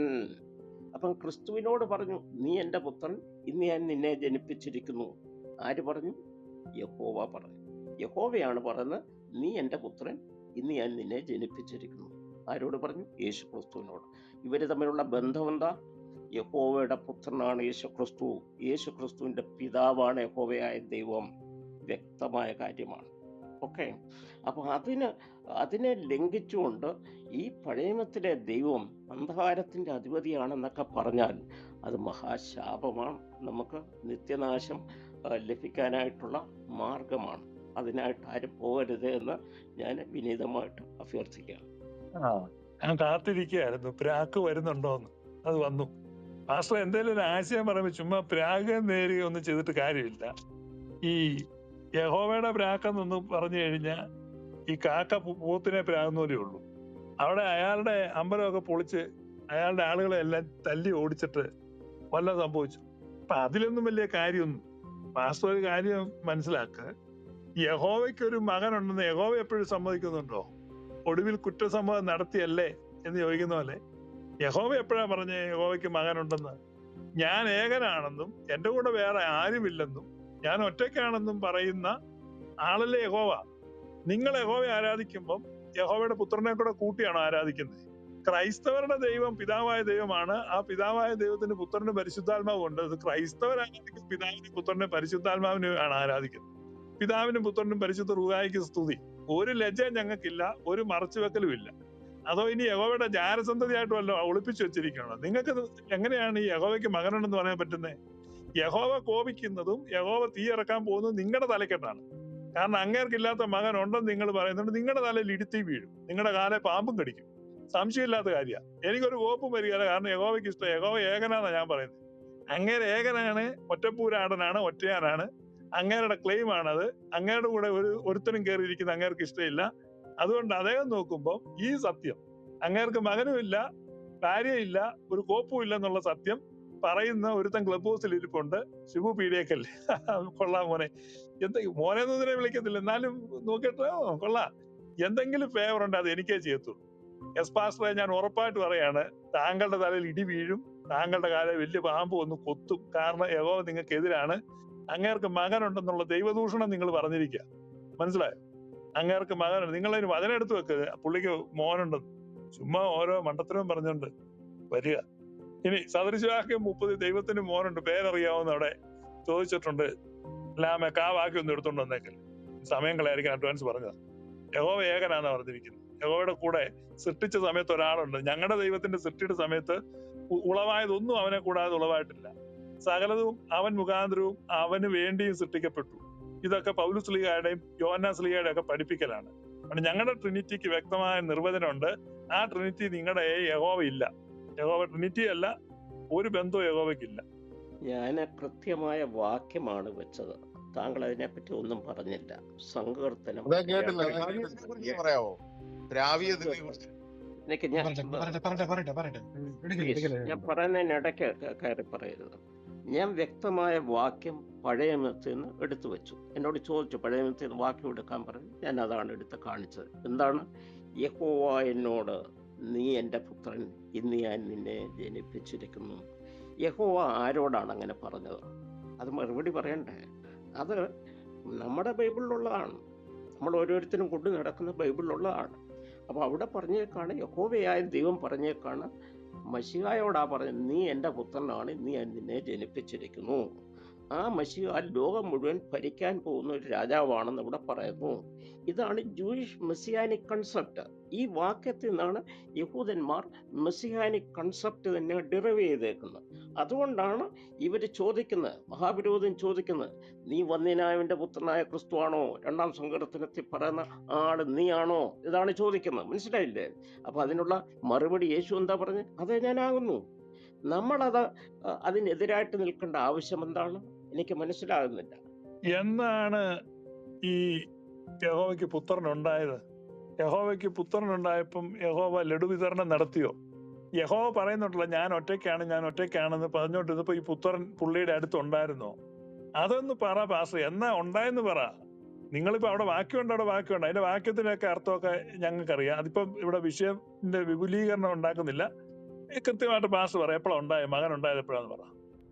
പറയാമല്ലോ. അവിടെ പറയുന്നുണ്ട്, നീ എൻ്റെ പുത്രൻ, ഇന്ന് ഞാൻ നിന്നെ ജനിപ്പിച്ചിരിക്കുന്നു എന്ന് പറഞ്ഞാൽ ഓൾറെഡി എക്സിസ്റ്റ് ചെയ്യുന്ന ഒരാളോടാ പറയുന്നത്. മനസ്സിലായില്ലേ? ഓൾറെഡി എക്സിസ്റ്റ് ചെയ്യുന്ന ഒരാളോട് പറയാണ്, നീ എൻ്റെ പുത്രൻ, ഇന്ന് ഞാൻ നിന്നെ ജനിപ്പിച്ചിരിക്കുന്നു. അപ്പം നമ്മൾ ബുക്ക് ഓഫ് ജോബ് അവിടെ അതിൻ്റെ 38:4 മുതൽ 7 വരെയുള്ള വാക്യങ്ങളിലാണെന്ന് എൻ്റെ ഓർമ്മ. അവിടെ പറയുന്നുണ്ട്, സൃഷ്ടിപ്പ് നടത്തുമ്പോൾ യഹോവ ഒറ്റയ്ക്കല്ല, അവിടെ മറ്റനേകരുണ്ട്. അവിടെ പറയുന്നുണ്ട്, 3 ഗ്രൂപ്പിനെ പറ്റി പറയുന്നുണ്ട്. ദൈവപുത്രന്മാർ സന്തോഷിച്ച് ആഹ്ലാദിച്ചു. പിന്നെ അതുപോലെ വേറൊരു ഗ്രൂപ്പിനെ പറ്റി ഒരു കാര്യമുണ്ട്. ഡോക്ടറിന് എടുക്കണമെങ്കിൽ തോറായിന്ന് എടുക്കണം. ഈ ഇയ്യോബിന്റെ പുസ്തകമൊക്കെ പോസ്റ്റ് എക്സൈൽ പീരീഡിൽ വന്ന, ബാബിലോൺ പ്രവാസത്തിന് ശേഷം വന്ന പുസ്തകമാണ്. ഒരേകൂതനും ഇയ്യോബിന്റെ പുസ്തകത്തിൽ നിന്നല്ല ഡോക്ടർ, അത് പെന്തക്കോസ്തുകാരെ എടുക്കത്തുള്ളൂ. പാസ്റ്റർ ദൈവത്തെ സംബന്ധിക്കുന്ന doctrine of God must be from തോറായി പോയിട്ട് എടുത്ത് യഹോവയ്ക്ക് പുത്രനുണ്ടെന്ന് വാക്യം കൊണ്ടുപോവാ പാസ്റ്ററെ. പാസ്റ്റർ ആരെയും കളിപ്പിക്കാൻ നോക്കുന്നു. ഇതൊക്കെ വല്ല കൊച്ചുപിള്ളാരുടെ അടുത്ത് ഈ വേലയൊക്കെ ഇറക്കുക. അപ്പൊ ഈ സങ്കീർത്തനമൊക്കെ താങ്കൾ തള്ളുകയാണോ? സങ്കീർത്തനം തള്ളുന്നതല്ല. സങ്കീർത്തനത്തിന്റെ ഉപയോഗം ധ്യാനമാണ്, അത് ആശ്വാസത്തിനുള്ള കീർത്തനമാണ്, അത് ഡോക്ടറിൻ പഠിപ്പിക്കുന്നതല്ല. യഹൂദന്റെ ഉപദേശം തോറയിലാണ് ഇരിക്കുന്നത്. ആ തോറയിൽ ഇല്ലാത്ത കാര്യമാണോ ദൈവത്തെ പറ്റി പാട്ടിന്റെ അറ്റത്തുകൊണ്ട് എഴുതിയിരിക്കുന്നത്? അത് വെച്ചാണോ വ്യാഖ്യാനിക്കുന്നത്? തോറ എന്ന് പറയുന്നതാണ് കണ്ടന്റ്, അവിടെയാണ് ഡോക്ടറിൻ ഓഫ് ഗോഡ്. നിങ്ങളൊരു യഹൂദനോട് പോയി ചോദിച്ചു, അവന്റെ ദൈവത്തെ മനസ്സിലാക്കുന്ന എവിടുന്നാ? പാട്ടിനകത്ത് നിന്നാണോ തോറയെന്നാണോ? യഹൂദനോട് ചോദിച്ചാൽ നമുക്ക് കിട്ടുന്ന മറുപടിയാണ്, ആരാണ് നിങ്ങൾ കാത്തിരിക്കുന്ന മശിഹ? യഹൂദൻ പറയും, ഞങ്ങളുടെ ദൈവത്തിന്റെ പുത്രൻ വരും, ഈ ലോകത്തെ ഭരിക്കും. അതാണ് യഹൂദന്മാർ ഓർത്തഡോക്സ് ജൂയിഷ് കൺസെപ്റ്റ്, അത് തന്നെയാണ്. അല്ലാതെയുള്ള ജൂതന്മാരത് മാറ്റിയിട്ടുണ്ടാകും, പക്ഷെ ഓർത്തഡോക്സ് ജൂയിഷ് കൺസെപ്റ്റ് അത് തന്നെയാണ്. അതിനൊരു മാറ്റവും വന്നിട്ടില്ല. എന്റെ പൊന്നച്ചായ, യേശു കർത്താവ് വന്നിട്ട് യഹൂദന്മാര് കുറച്ച് പേരെ വിശ്വസിച്ചു. അച്ഛ ഇനിയിപ്പോ ഇതെല്ലാം കൂടെ പറഞ്ഞ് അച്ചായനൊക്കെ മാറ്റി കളം മാറ്റി പിടിക്കച്ചാ ചുമ്മാ ഇനി ഒന്ന്. ഞാൻ ബൈബിളിലെ വാക്യങ്ങളുടെ അടിസ്ഥാനത്തിലാ പറയുന്നത്, എന്റെ മനസ്സിലായില്ലേ? പൊന്നെ, അല്ലാതെ ഞങ്ങള് ഇതേ വാക്യങ്ങളെ അച്ഛാ വായിക്കുന്നത്. ഞങ്ങൾ വായിക്കുമ്പോ ഞങ്ങൾക്ക് മനസ്സിലാവും. അച്ഛനെ വായിക്കാത്തത് ഞങ്ങൾ എന്ത് ചെയ്യാനാ? അച്ഛനൊന്ന് മാറ്റി പിടിക്കുക, നല്ലതാ. മാറ്റി പിടിക്കുന്നതൊക്കെ നല്ലതാ. ഈ സോഫ്റ്റ്വെയർ ഒക്കെ ഒന്ന് മാറ്റി. ഇത്ര ഞാൻ ഒരു കാര്യം ചോദിക്കട്ടെ ഫിലിപ്പേ. ചോര് അതായത് ഈ ദൈവപുത്രന്മാര് കുറെ പേരുണ്ടല്ലോ ഉൽപ്പത്തി പുസ്തകത്തില്. അവര് മനുഷ്യപുത്രിമാരായിട്ട് വന്ന് ശയിച്ചതാണല്ലോ. അതേപോലത്തെ കുറെ ദൈവപുത്രന്മാരിൽ ഒരു ദൈവപുത്രനാണോ ഈ മശിഹ എന്ന് പറഞ്ഞ ഫിലിപ്പിന്റെ? ദൈവപുത്രൻ എന്ന് പറഞ്ഞാല് എനിക്കിങ്ങനെയുള്ള ചോദ്യങ്ങൾക്ക് അറിയില്ല. കാര്യം മറുപടി അവിടെ ബൈബിളിൽ രേഖപ്പെടുത്താത്തൊന്നും എനിക്ക് പറയാൻ പറ്റുമോ? ബൈബിൾ രേഖപ്പെടുത്തിയതിന്റെ അടിസ്ഥാനത്തിൽ മാത്രമേ എനിക്ക് എന്തെങ്കിലും പറയാൻ പറ്റൂ.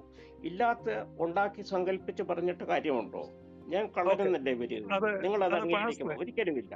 പാസ്റ്റർ ഇവിടെ ആളുകളെ തെറ്റിദ്ധരിപ്പിക്കാൻ ശ്രമിക്കുന്നത്. ഞാൻ അതിന്റെ ഒരു പശ്ചാത്തലം പറയാം. അതായത് ഈ 2-ാം സങ്കീർത്തനം കൊറോണേഷന് വേണ്ടി ഉപയോഗിക്കുന്ന ഇസ്രായേൽ രാജാക്കന്മാരെ കിരീടധാരണം നടത്തുമ്പോൾ ഇസ്രായേലിന്റെ രാജാവിനെയാണ് ദൈവത്തിന്റെ മകൻ എന്ന് വിളിക്കുന്നത്. ഇത് സൺ ഓഫ് ഗോഡ് എന്ന് പറഞ്ഞാൽ ഇസ്രായേലിൽ ഏത് രാജാവ് ഭരിക്കുന്നു ആ രാജാവ് സൺ ഓഫ് ഗോഡ് ആണ്. അപ്പൊ നീ എന്റെ മകൻ, ഇന്ന് ഞാൻ നിന്നെ ജനിപ്പിച്ചിരിക്കുന്നു പറഞ്ഞാൽ അവന്റെ കിരീടധാരണത്തിന്റെ ദിവസം അവൻ കൊറോണേഷൻ നടക്കും. അവൻ സ്ഥാനാരോഹണം കഴിയുമ്പോൾ പറയും, ഇന്ന് ഞാൻ നിന്നെ ജനിപ്പിച്ചിരിക്കുന്നു, ഇന്ന് ഞാൻ നിന്നെ അങ്ങോട്ട് ഉണ്ടാക്കിയിരിക്കുന്നു എന്ന് പറയും. അല്ലാതെ ഇത് പാസ്റ്റർ പറയുന്ന പോലെ യഹൂദന്മാര് ദൈവപുത്രനെ കാത്തിരുന്നിട്ടൊന്നുമില്ല. ദൈവത്തിന്റെ പുത്രനാന്ന് പറഞ്ഞപ്പോ അവര് ചെവി കൊത്തി, ഇനി സാക്ഷികളെ കൊണ്ട് നമുക്ക് എന്താവശ്യം, വസ്ത്രവും വലിച്ചു കീറി ക്രൂശിക്കടാവനെന്ന് പറഞ്ഞു. ചുമ്മാ ഓരോ മണ്ടത്തരമായിട്ട് വന്നോളൂ. എന്റെ പൊന്നെ, ഞാൻ രാജിവെച്ചിരിക്കുന്നു. ഇന്ന് ഞാൻ ജനിപ്പിച്ചിരിക്കുന്നു എന്ന് പറയുമ്പോ തന്നെ അതൊരു സൃഷ്ടി ആയി മാറിയില്ലേ? ഒരു സൃഷ്ടിയായി അത് ഇസ്രായേൽ രാജാവിനെ കുറിച്ചാണ് അവര് ഉദ്ദേശിക്കുന്നത്. യഹൂദനോട് പോയി ചോദിച്ചു. സ്റ്റാർട്ടിങ്ങുമായി ഒരു സൃഷ്ടിയായി അത്. ഞാനൊന്ന് പറഞ്ഞോട്ടെ, എന്നിടയ്ക്ക് കയറി പറയരുത് ദയവായിട്ട്. അവിടെ സങ്കീർത്തനം 2 അതിന്റെ 2-ാമത്തെ വാക്യം, യഹോവയ്ക്കും അവന്റെ മശിഹായ്ക്കും വിരോധമായി ഭൂമിയിലെ രാജാക്കന്മാർ എഴുന്നേൽക്കുകയും അധിപതികൾ തമ്മിൽ ആലോചിക്കുകയും ചെയ്യുന്ന അങ്ങനെ ഒരു വാക്യമുണ്ട്. അപ്പൊ അവിടെ മശിഹായെ പറ്റിയാണ് പറയുന്നത്, യഹോവയും യഹോവയുടെ മശിഹായും. ഈ മശിഹ എന്ന് പറഞ്ഞ എന്താണ് എസ്പാസ്റ്റർ മനസ്സിലാക്കുന്നത്? അഭിഷിക്തൻ. അപ്പൊ ഈ പാർസി രാജാവായ കോരശ് യഹോവയുടെ അഭിഷിക്തനല്ലേ? അതെ. അപ്പൊ അഭിഷിക്തന്മാരുണ്ടല്ലോ, അതായത് ബൈബിൾ ഇത്ര ഞാൻ പറഞ്ഞുള്ളൂ. അതായത് ഇസ്രായേലിനെ ആര് വിടുവിക്കുന്നോ, ആര് രാജാവാകുന്നോ, അപ്പ കാണുന്നവൻ അപ്പാന്ന് വിളിക്കും എന്ന് പറഞ്ഞാൽ അപ്പ കാണുന്നവൻ അഭിഷിക്താന്ന് വിളിക്കും. അപ്പം ഇസ്രായേൽ ആണുങ്ങളൊന്നും ഇല്ല. ഇപ്പൊ പേർഷ്യന്ന് ഒരുത്തൻ മരുന്ന് കണ്ടപ്പം അവന്റെ മസിലും ഒക്കെ കണ്ട പറഞ്ഞാൽ ഇവനാ എന്റെ അഭിഷിക്തൻ. അത്തരത്തിലുള്ളൊരു കാര്യമാണ് അത്. ഈ ഇസ്രായേലിന്റെ യഥാർത്ഥ ദൈവത്തിന്റെ ആത്മാവിൽ ആ വാക്യത്തിലൊരു പ്രവചനം ഇരിക്കുകയാണ് എന്ന് ക്രിസ്ത്യൻ അണ്ടർസ്റ്റാൻഡിങ്ങിൽ ക്രിസ്ത്യാനികൾ എഴുതി വെച്ചു. അത് എവിടെ നിന്ന്? യേശു ക്രിസ്തു ഉയർത്തപ്പോൾ, അതായത് ഇസ്രായേലിന്റെ രാജാവിനെ, ഐഹിക രാജ്യമായ ഇസ്രായേലിന്റെ രാജാവിനെ അഭിഷേകം ചെയ്യുന്ന പോലെ ആത്മീക ലോകത്തിന്റെ രാജാതിരാജാവായിട്ട് ക്രിസ്തു മരണത്തെ ജയിച്ച് ഉയർത്തെഴുന്നേറ്റു. അപ്പൊ പറയാണ്, ഇതാ അവൻ ജനിച്ചിരിക്കുന്നു. അതെ, ഇസ്രായേലിന്റെ രാജാവ് ജനിച്ചിരിക്കുന്നു. ഇസ്രായേലിന്റെ രാജാവിനെ വായിക്കുമ്പോൾ വായിക്കുന്ന സങ്കീർത്തനം ഇപ്പുറം എടുത്തു വെച്ചു പറയാണ്, ഇതാ ഉയർത്തിരിക്കുന്നു. അത് ഇസ്രായേലിന്റെ പശ്ചാത്തലത്തിൽ പറഞ്ഞിരിക്കുന്നത്. അല്ലാതെ അവിടെ യഹൂദന്മാര് ഇങ്ങനെ ഒരു രാജാവ് ദൈവത്തിന്റെ മകനായിട്ട് വരും എന്ന് പറഞ്ഞു. ദൈവത്തിന്റെ മകൻ എന്ന് പറഞ്ഞാൽ അവരുടെ അണ്ടർസ്റ്റാൻഡിങ് ഇതായിരുന്നു. കോരശ് ദൈവത്തിന്റെ മകനായിരുന്നു, ദാവീദ് ദൈവത്തിന്റെ മകനായിരുന്നു, ഇവരൊക്കെ ദൈവത്തിന്റെ മകനായിരുന്നു, അഭിഷിക്തനായിരുന്നു, ഒക്കെ ആയിരുന്നു. അപ്പൊ അതുപോലെ ഇസ്രായേലിന്റെ രാജാവാണ് എന്നൊരു അണ്ടർസ്റ്റാൻഡിങ് അവർക്കുള്ളൂ. അല്ലാതെ ഇന്ന് ക്രിസ്ത്യാനികൾ പറയുന്ന പോലെ ദൈവത്തിന്റെ പുത്രൻ എന്നുള്ള ഹോമോസിയോസ് എന്നുള്ള ഒരു കോൺസെപ്റ്റ് ഇല്ല. അതായത് സമസത്താവാദം. ആ ഹോമോസിയോസ് ആയ പുത്രനാണ് യേശുക്രിസ്തു എന്ന് പാസ്റ്റർ വിശ്വസിക്കുന്നുണ്ടോ? ഉണ്ടോ ഇല്ലയോ എന്ന് പറ. എനിക്ക് ബൈബിൾ ഇല്ലാത്ത പദങ്ങൾ എടുത്ത് അത് വിശ്വസിക്കുന്നുണ്ടോ എന്ന് ചോദിച്ചാൽ ഞാൻ അത് മറുപടി പറയാനായിട്ട് ആവശ്യമില്ല. അങ്ങനെ പിതാവിന്റെ അതേ സത്ത പിതാവിന് തുല്യനാണ് പുത്രൻ എന്ന് വിശ്വസിക്കുന്നുണ്ടോ? പിതാവിന് തുല്യത എന്ന് പറഞ്ഞാൽ പിതാവ് ദൈവമാണ്, ആ ദൈവത്തിന്റെ പുത്രൻ ദൈവമാണ്. ഇപ്പൊ ഞാൻ മനുഷ്യനാണ്, എൻ്റെ മകൻ മനുഷ്യരൂപമുള്ള എന്നെപ്പോലുള്ള ഒരാളാണ്. പക്ഷെ ആബ്സല്യൂട്ടായിട്ട് ഞാനും എൻ്റെ മകനും ഒരുപോലെ ആണോ? ഒരിക്കലുമല്ല. അതാണ് നമ്മൾ യേശുക്രിസ്തുവിനെ പറ്റി പറയുന്നുണ്ട്. യേശുക്രിസ്തുവിനെ പറ്റി യോഹന്നാൻ 5-ാം അധ്യായത്തിൽ പറയുകയാണ്, പിതാവ് കാണിച്ചു കൊടുക്കുന്നതല്ലാതെ ഒന്നും പുത്രന് ചെയ്യാൻ സാധ്യമല്ല എന്ന് പറഞ്ഞാൽ, എന്നെപ്പോലെ ഒരു മകൻ ഞാൻ ജനിപ്പിച്ചു, അവന് 1 വയസ്സ് 2 വയസ്സ് 3 വയസ്സ് അതങ്ങനെ മുമ്പോട്ട് പോയി. അത് കഴിഞ്ഞിട്ട് എന്നെപ്പോലെ പഠിത്തവും ഒക്കെ ആകാനായിട്ട് അവന് വർഷങ്ങളെടുക്കും, അധ്വാനമുണ്ട്. മനസ്സിലായില്ലേ? അത് പെട്ടെന്ന് കിട്ടുന്നൊരു കാര്യമല്ല. ഇവിടെ പറയാണ്, പിതാവ് കാണിച്ചു കൊടുക്കുന്നതല്ലാതെ പുത്രന് ഒന്നും ചെയ്യാൻ സാധ്യമല്ല എന്ന് പറഞ്ഞാൽ, പുത്രൻ പിതാവ് കാണിച്ചു കൊടുക്കുന്ന കണ്ട് മനസ്സിലാക്കി ആ രീതിയിൽ മുമ്പോട്ടൊരു വളർച്ച വേണം. അല്ലാതെ നോക്കിയാൽ ശരിയാ, അവര് രൂപത്തില് ദൈവമാണ്, രണ്ടുപേരും ദൈവമാണ്, പക്ഷേ ദൈവസാദൃശ്യമാണ്. അതുകൊണ്ട് കഴിഞ്ഞു. അതിനപ്പുറമായിട്ട് വളർച്ച വേണമെങ്കിൽ അതൊരു സ്ലോ പ്രോസസ്സാണ്. മനസ്സിലായില്ലേ? ഓക്കെ, അങ്ങനെയാകുമ്പം ഈ പുത്രനെ കുറിച്ച് പറയുന്ന ഈ വിസ്ഡം ഓഫ് ഗോഡ് എന്നാണ്, ദൈവത്തിന്റെ ജ്ഞാനം. അപ്പൊ പുത്രന് വളർച്ച വേണമെന്ന് പാസ്റ്റർ പറയുമ്പോൾ ദൈവജ്ഞാനത്തിന് വളർച്ച വേണം. അപ്പൊ ദൈവം ആദ്യം പൊട്ടനായിരുന്നു എന്നാ പാസ്റ്റർ ഇപ്പൊ പറഞ്ഞ്.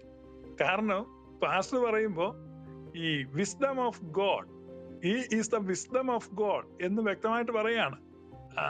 അപ്പൊ അതിനെ പറ്റി പാസ്റ്റർ എന്താ പറയുന്നത്? ഞാൻ പറഞ്ഞ വാക്യത്തിന്റെ അടിസ്ഥാനത്തിലാണല്ലോ ഞാൻ പറഞ്ഞത്, അല്ല ഞാനായിട്ട് ഉണ്ടാക്കി പറഞ്ഞതല്ലോ. മത്തായി യോഹന്നാൻ 5-ാം അധ്യായത്തിൽ യേശു ക്രിസ്തു സ്വയം പറയുകയാണ്, എനിക്ക് സ്വയമായിട്ടൊന്നും ചെയ്യാൻ സാധ്യമല്ല, പിതാവ് എനിക്ക് കാണിച്ചു തരുന്നൊക്കെയും ഞാനും അവണ്ണം ചെയ്യുന്നു. അപ്പൊ തന്റെ ആ ഇൻഫീരിയർ സ്റ്റാറ്റസ് യേശു ക്രിസ്തു പറയാണ്. അബ്സല്യൂട്ട് ഈക്വാളിറ്റി അവിടെ നമ്മൾ കാണുന്നില്ല. ഇൻഫീരിയർ സ്റ്റാറ്റസ്, ആ പിതാവ് കഴിഞ്ഞുള്ള 2ാമത്തെ സ്ഥാനം, നമ്പർ 2 അതോറിറ്റി, അത് മാത്രമാണ് യേശുക്രിസ്തുവിനുള്ളത്. ബൈബിളിലെ സകല വാക്യങ്ങളും നമ്മൾ എടുത്തു നോക്കിക്കഴിയുമ്പോൾ അത് മാച്ച് ചെയ്തു വരും. നിങ്ങൾ ഈ പറയുന്ന ഈ ട്രിനിറ്റി ഉണ്ടല്ലോ, ഒരിക്കലും മാച്ചാകുന്നില്ല, അത് ഫിറ്റ് ആകുകയില്ല. ഞാൻ ഈ പറയുന്ന ആശയം ബൈബിളിലെ സകല വാക്യങ്ങളുമായിട്ട് മാച്ച് ചെയ്തു വരും. അതാണ് വ്യത്യാസം എന്ന് പറയുന്നത്. ഓക്കെ പാസ്റ്ററെ, ഞാനിവിടെ ട്രിനിറ്റിയെ പറ്റി എന്നതേലും പറഞ്ഞു, പാസ്റ്റർക്ക് എന്തോ കുറ്റബോധമുള്ളവരെ ഇവിടെ ഞാൻ ഒരു കാര്യം പറഞ്ഞോട്ടെ, സോറി ടു ഇന്റർഫിയർ. പാസ്റ്റർ എന്ന് പറയരുത്, ഞാൻ പാസ്റ്റർ അല്ല, ഞാനൊരു പ്രൊഫഷണലാണ്, ഞാനൊരു എഞ്ചിനീയറിംഗ് ബിരുദധാരിയാണ്, ഞാനൊരു ഇന്ത്യ ഗവൺമെന്റ് ഓയിൽ കമ്പനിയിൽ വർക്ക് ചെയ്ത് റിട്ടയർ ആയ ഒരു ഓഫീസറാണ്. പ്ലീസ്. പാസ്റ്റർ എന്നുള്ള അത്ര അപമാനകരമായ വാക്കാണെന്ന് എനിക്ക് അറിയത്തില്ലായിരുന്നു. ഇവിടെ ഞാൻ ആദ്യ കാലം തൊട്ട് ക്ലബ് ഹൗസ് എസ് പാസ്റ്റർ എന്ന് എല്ലാവരും വിളിക്കുന്നത്, അതുകൊണ്ട് ഞാൻ താങ്കൾ ഒരു പാസ്റ്റർ ആണെന്ന് തെറ്റിദ്ധരിച്ചു. സോറി, ഇനിയിപ്പോ എസ് എന്ന് മാത്രമേ വിളിക്കാൻ പറ്റത്തുള്ളൂ. അപ്പം ഫിലിപ്പ് എന്ന് വിളിച്ചാൽ മതി, ഫിലിപ്പ് എന്ന് വിളിച്ചാൽ മതി. എസ് ഫിലിപ്പ് എന്നാണ് കൊടുത്തേക്കുന്നത്, ഫിലിപ്പ്, മിസ്റ്റർ ഫിലിപ്പ്, അത്ര വിളിച്ചാൽ മതി. അതൊക്കെ ഒരു മോശമല്ലേ? ഒന്നുമല്ല, അച്ഛൻ ഒരു പ്രായമുള്ള ഒരാളാണ്, അങ്ങനെ എന്തെങ്കിലും ഒരു ബഹുമാനപദം ചേർത്ത് വിളിക്കുന്ന ഒരു ശീലമായി പോയത്. അതെന്ത് ചെയ്യുന്നേ? മിസ്റ്റർ എന്ന് പറഞ്ഞാൽ അവിടെ ബഹുമാനം കൊടുക്കുന്നുണ്ട്. മിസ്റ്റർ കൊടുക്കുന്നുണ്ട് അതില്.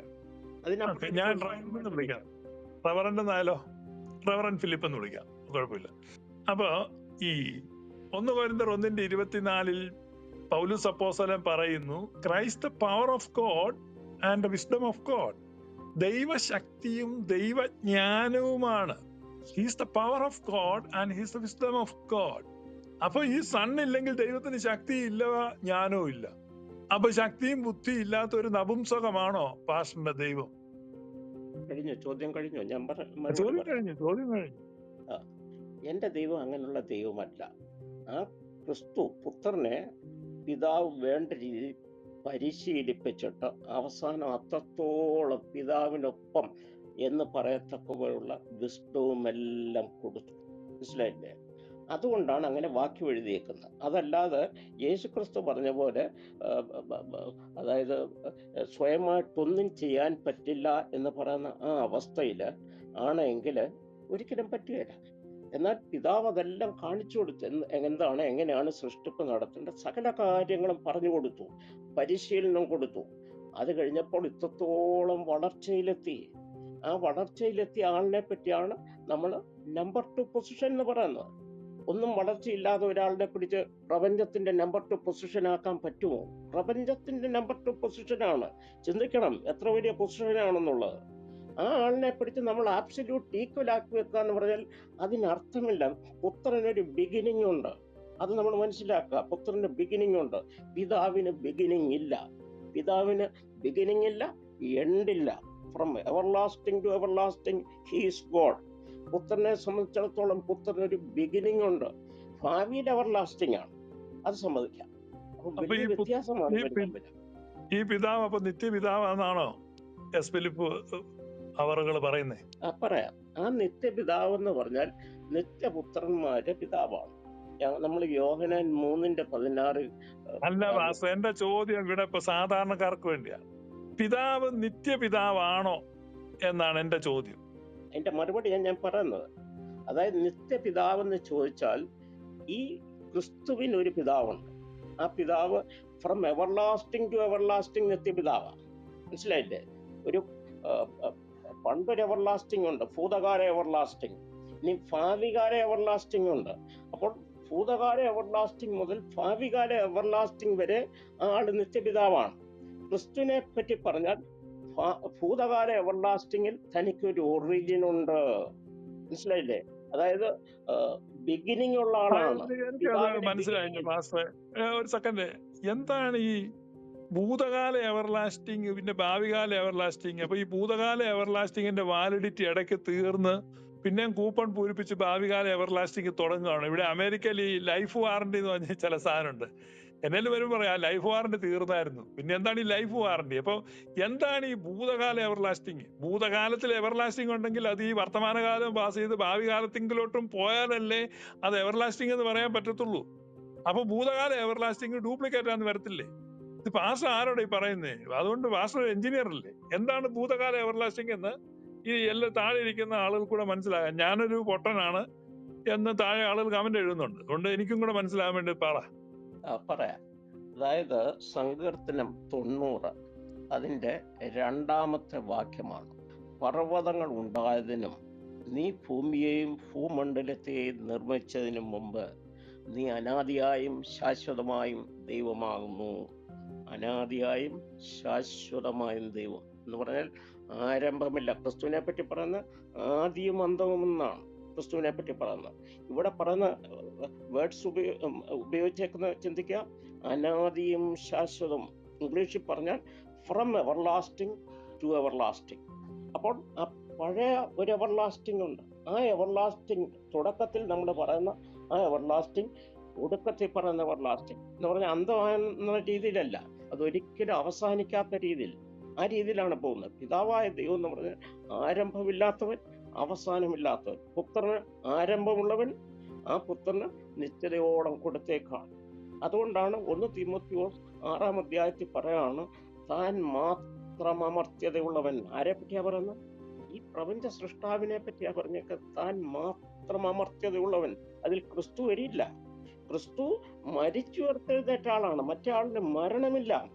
താൻ മാത്രം അമർത്യതയുള്ളവൻ. അതാണ് വലിയ വ്യത്യാസമാണ്. യേശു ക്രിസ്തു പിതാവായ ഭയങ്കരമായ വ്യത്യാസം. അങ്ങനെ പാസ്റ്റർ പറഞ്ഞു യേശു ആരംഭം ബിഗിനിങ് ആൻഡ് എൻഡ് ആണ് യേശു. അപ്പൊ യെശയ്യാ 44:6 യഹോവയെ ബിഗിനിങ് ആൻഡ് എൻഡ് എന്ന് പറയുന്നുണ്ടല്ലോ. അപ്പൊ പുള്ളി എറ്റേണൽ അല്ലെന്ന് വരത്തില്ലേ പാസ്റ്ററുടെ വാദം എടുത്തു കഴിഞ്ഞാൽ? യെശയ്യാ 44:6 I am the first and I am the last, besides me there is no God. ഞാൻ ആദ്യനും ഞാൻ അന്ത്യനും ആകുന്നു, വേറൊരുത്തനും ഇല്ല. ഇത് യഹോവ പറഞ്ഞിരിക്കുന്ന. അപ്പൊ പാസ്റ്ററുടെ അതേ വാദം വെച്ച് കഴിയുമ്പം യഹോവ ടെമ്പററി ആയില്ലേ? പറയാം. യഹോവയായ ദൈവം എന്ന് പറഞ്ഞാൽ തനിക്ക് ആരംഭമില്ലാത്തവൻ, അവസാനമില്ലാത്തവൻ. അപ്പം സദൃശവാക്യത്തിലെ വാക്യമാണെന്ന് തോന്നുന്നു എടുത്ത്. ഓക്കെ, അവിടെ പറയുന്നുണ്ട് ഞാൻ ആദിയും അന്തവുമാകുന്നു.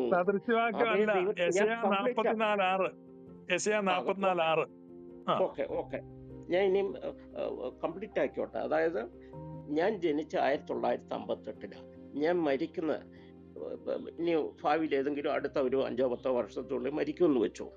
ആ 1958 മുതൽ ഞാൻ മരിക്കുന്ന ആ ദിവസം വരെ അന്നും യഹോവയായ ദൈവമുണ്ട്. മനസ്സിലായില്ലേ? ആരെ പറ്റി പറഞ്ഞാൽ അന്നെല്ലാം യഹോവയായ ദൈവമുണ്ട്. അപ്പം തൻ്റെ ആ സ്ഥാനം എന്ന് പറയുന്നത് അനാദി മുതൽ, അതല്ലെങ്കിൽ ഫ്രം എവർലാസ്റ്റിംഗ് മുതൽ ഭാവിയിലെ എവർലാസ്റ്റിംഗ് വരെയാണ്. ഭൂതത്തിലെ എവർലാസ്റ്റിംഗ് എന്നുണ്ടോ അന്ന് മുതൽ ഭാവിയിലെ എവർലാസ്റ്റിംഗ് വരെയുള്ള ആ ഭാഗത്തുള്ള എവിടെയും താൻ ഫിറ്റ് ചെയ്യും. അതുകൊണ്ട് ആ വാക്യമൊന്നും തനിക്കെതിരായിട്ട് നിൽക്കുന്നില്ല. നമ്മൾ പരിശോധിക്കേണ്ട യേശു ക്രിസ്തു അവിടെ പാസ്റ്റർ, ഈ ഇതിനിടയിൽ ന്യായീകരണം യേശു ക്രിസ്തുവിന്റെ കാര്യത്തിലും ആകത്തില്ലേ? പാസ്റ്റർ എന്തിനാ യേശുവിനെ ആദ്യം എന്തോ എന്ന് പറഞ്ഞപ്പോഴേക്കും പുള്ളിക്ക് തുടക്കമുണ്ട്, പുള്ളിക്ക് കണ്ടല്ലേ? പക്ഷെ യഹോവയ്ക്ക് അതേ വാക്യം ഉണ്ടല്ലോ എന്ന് പറഞ്ഞു. അയ്യോ, അത് യഹോവയുടെ അത് അങ്ങനെയല്ല, അത് ഇച്ചിരി വ്യത്യാസമുണ്ട്, അത് ബെർമുഡ അല്ലേ, മറ്റേ യേശു ഇട്ടിരിക്കുന്ന വള്ളിക്കളസം അല്ലേ എന്നൊക്കെ പറയുന്നത് പാസ്റ്റർ, ഇതൊക്കെ വളരെ മോശമല്ലേ? താനെ ആളുകൾ കേട്ടോണ്ടിരിക്കുന്നത്, നമ്മളിനെ ഫോണിൽ സംസാരിക്കല്ല കേട്ടോ, അവർ അത് ജഡ്ജ് ചെയ്യട്ടെ, ശ്രദ്ധിക്കണം. അവർ ജഡ്ജ് ചെയ്യട്ടെ. അവർ ജഡ്ജ് ചെയ്യാനായിട്ടാണല്ലോ നമ്മൾ രണ്ടുപേരും സംസാരിക്കുക. അവർ ജഡ്ജ് ചെയ്യട്ടെ, അതാണ് അതിന്റെ ന്യായമായിട്ടുള്ള കാര്യങ്ങൾ. അപ്പോൾ അവിടെ പറഞ്ഞേക്കുന്നു യേശുക്രിസ്തുവിനെ പറ്റി പറഞ്ഞ അതേ കാര്യം പിതാവായ ദൈവത്തെ പറ്റി പറയുന്നുണ്ട്. ശരിയാണ്, ഞാൻ ആൽഫയും ഒമേഗയും ആകുന്നുവെന്ന് ഇരിക്കുന്നവനും ഇരുന്നവനും വരുന്നവനുമായവൻ അരുളി ചെയ്യുന്നു. വെളിപ്പാട് 1:7. ആരെ പറ്റിയത്? യഹോവയായ ദൈവത്തെ പറ്റി. അപ്പം താൻ ആൽഫയും ഒമേഗ എന്ന് പറഞ്ഞാൽ ലെറ്റേഴ്സ്, ആരംഭത്തിലെ ലെറ്റർ, അവസാനത്തെ ലെറ്റർ, ഗ്രീക്ക് അക്ഷരമാലകൾ.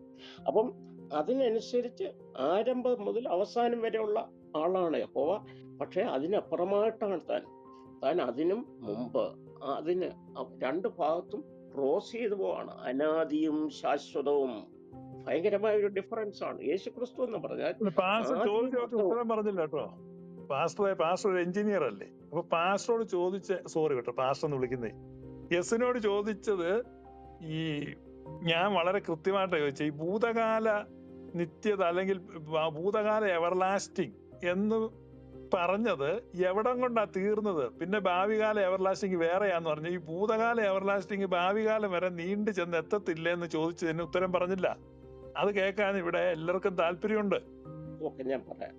ഞാൻ മനസ്സിലാക്കിയ അനുസരിച്ച് ടൈം എന്ന് പറയുന്ന ഒന്ന് സ്റ്റാർട്ട് ചെയ്യുന്നുണ്ട്.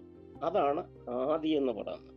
അതാണ് നമ്മുടെ ഉൽപ്പത്തി പുസ്തകത്തിൽ ആദി എന്ന് പറയുന്നത്. ആദിയിൽ എന്ന് പറഞ്ഞ് തുടങ്ങുന്നുണ്ട്. അത് തന്നെ യോഹന്നാന്റെ സുവിശേഷത്തിലും അത് തന്നെ നമ്മൾ കാണുന്നുണ്ട്, ആദിയിൽ. അപ്പൊ അന്നാണ് ഈ പ്രപഞ്ച സൃഷ്ടിപ്പൊക്കെ നടക്കുന്നത്.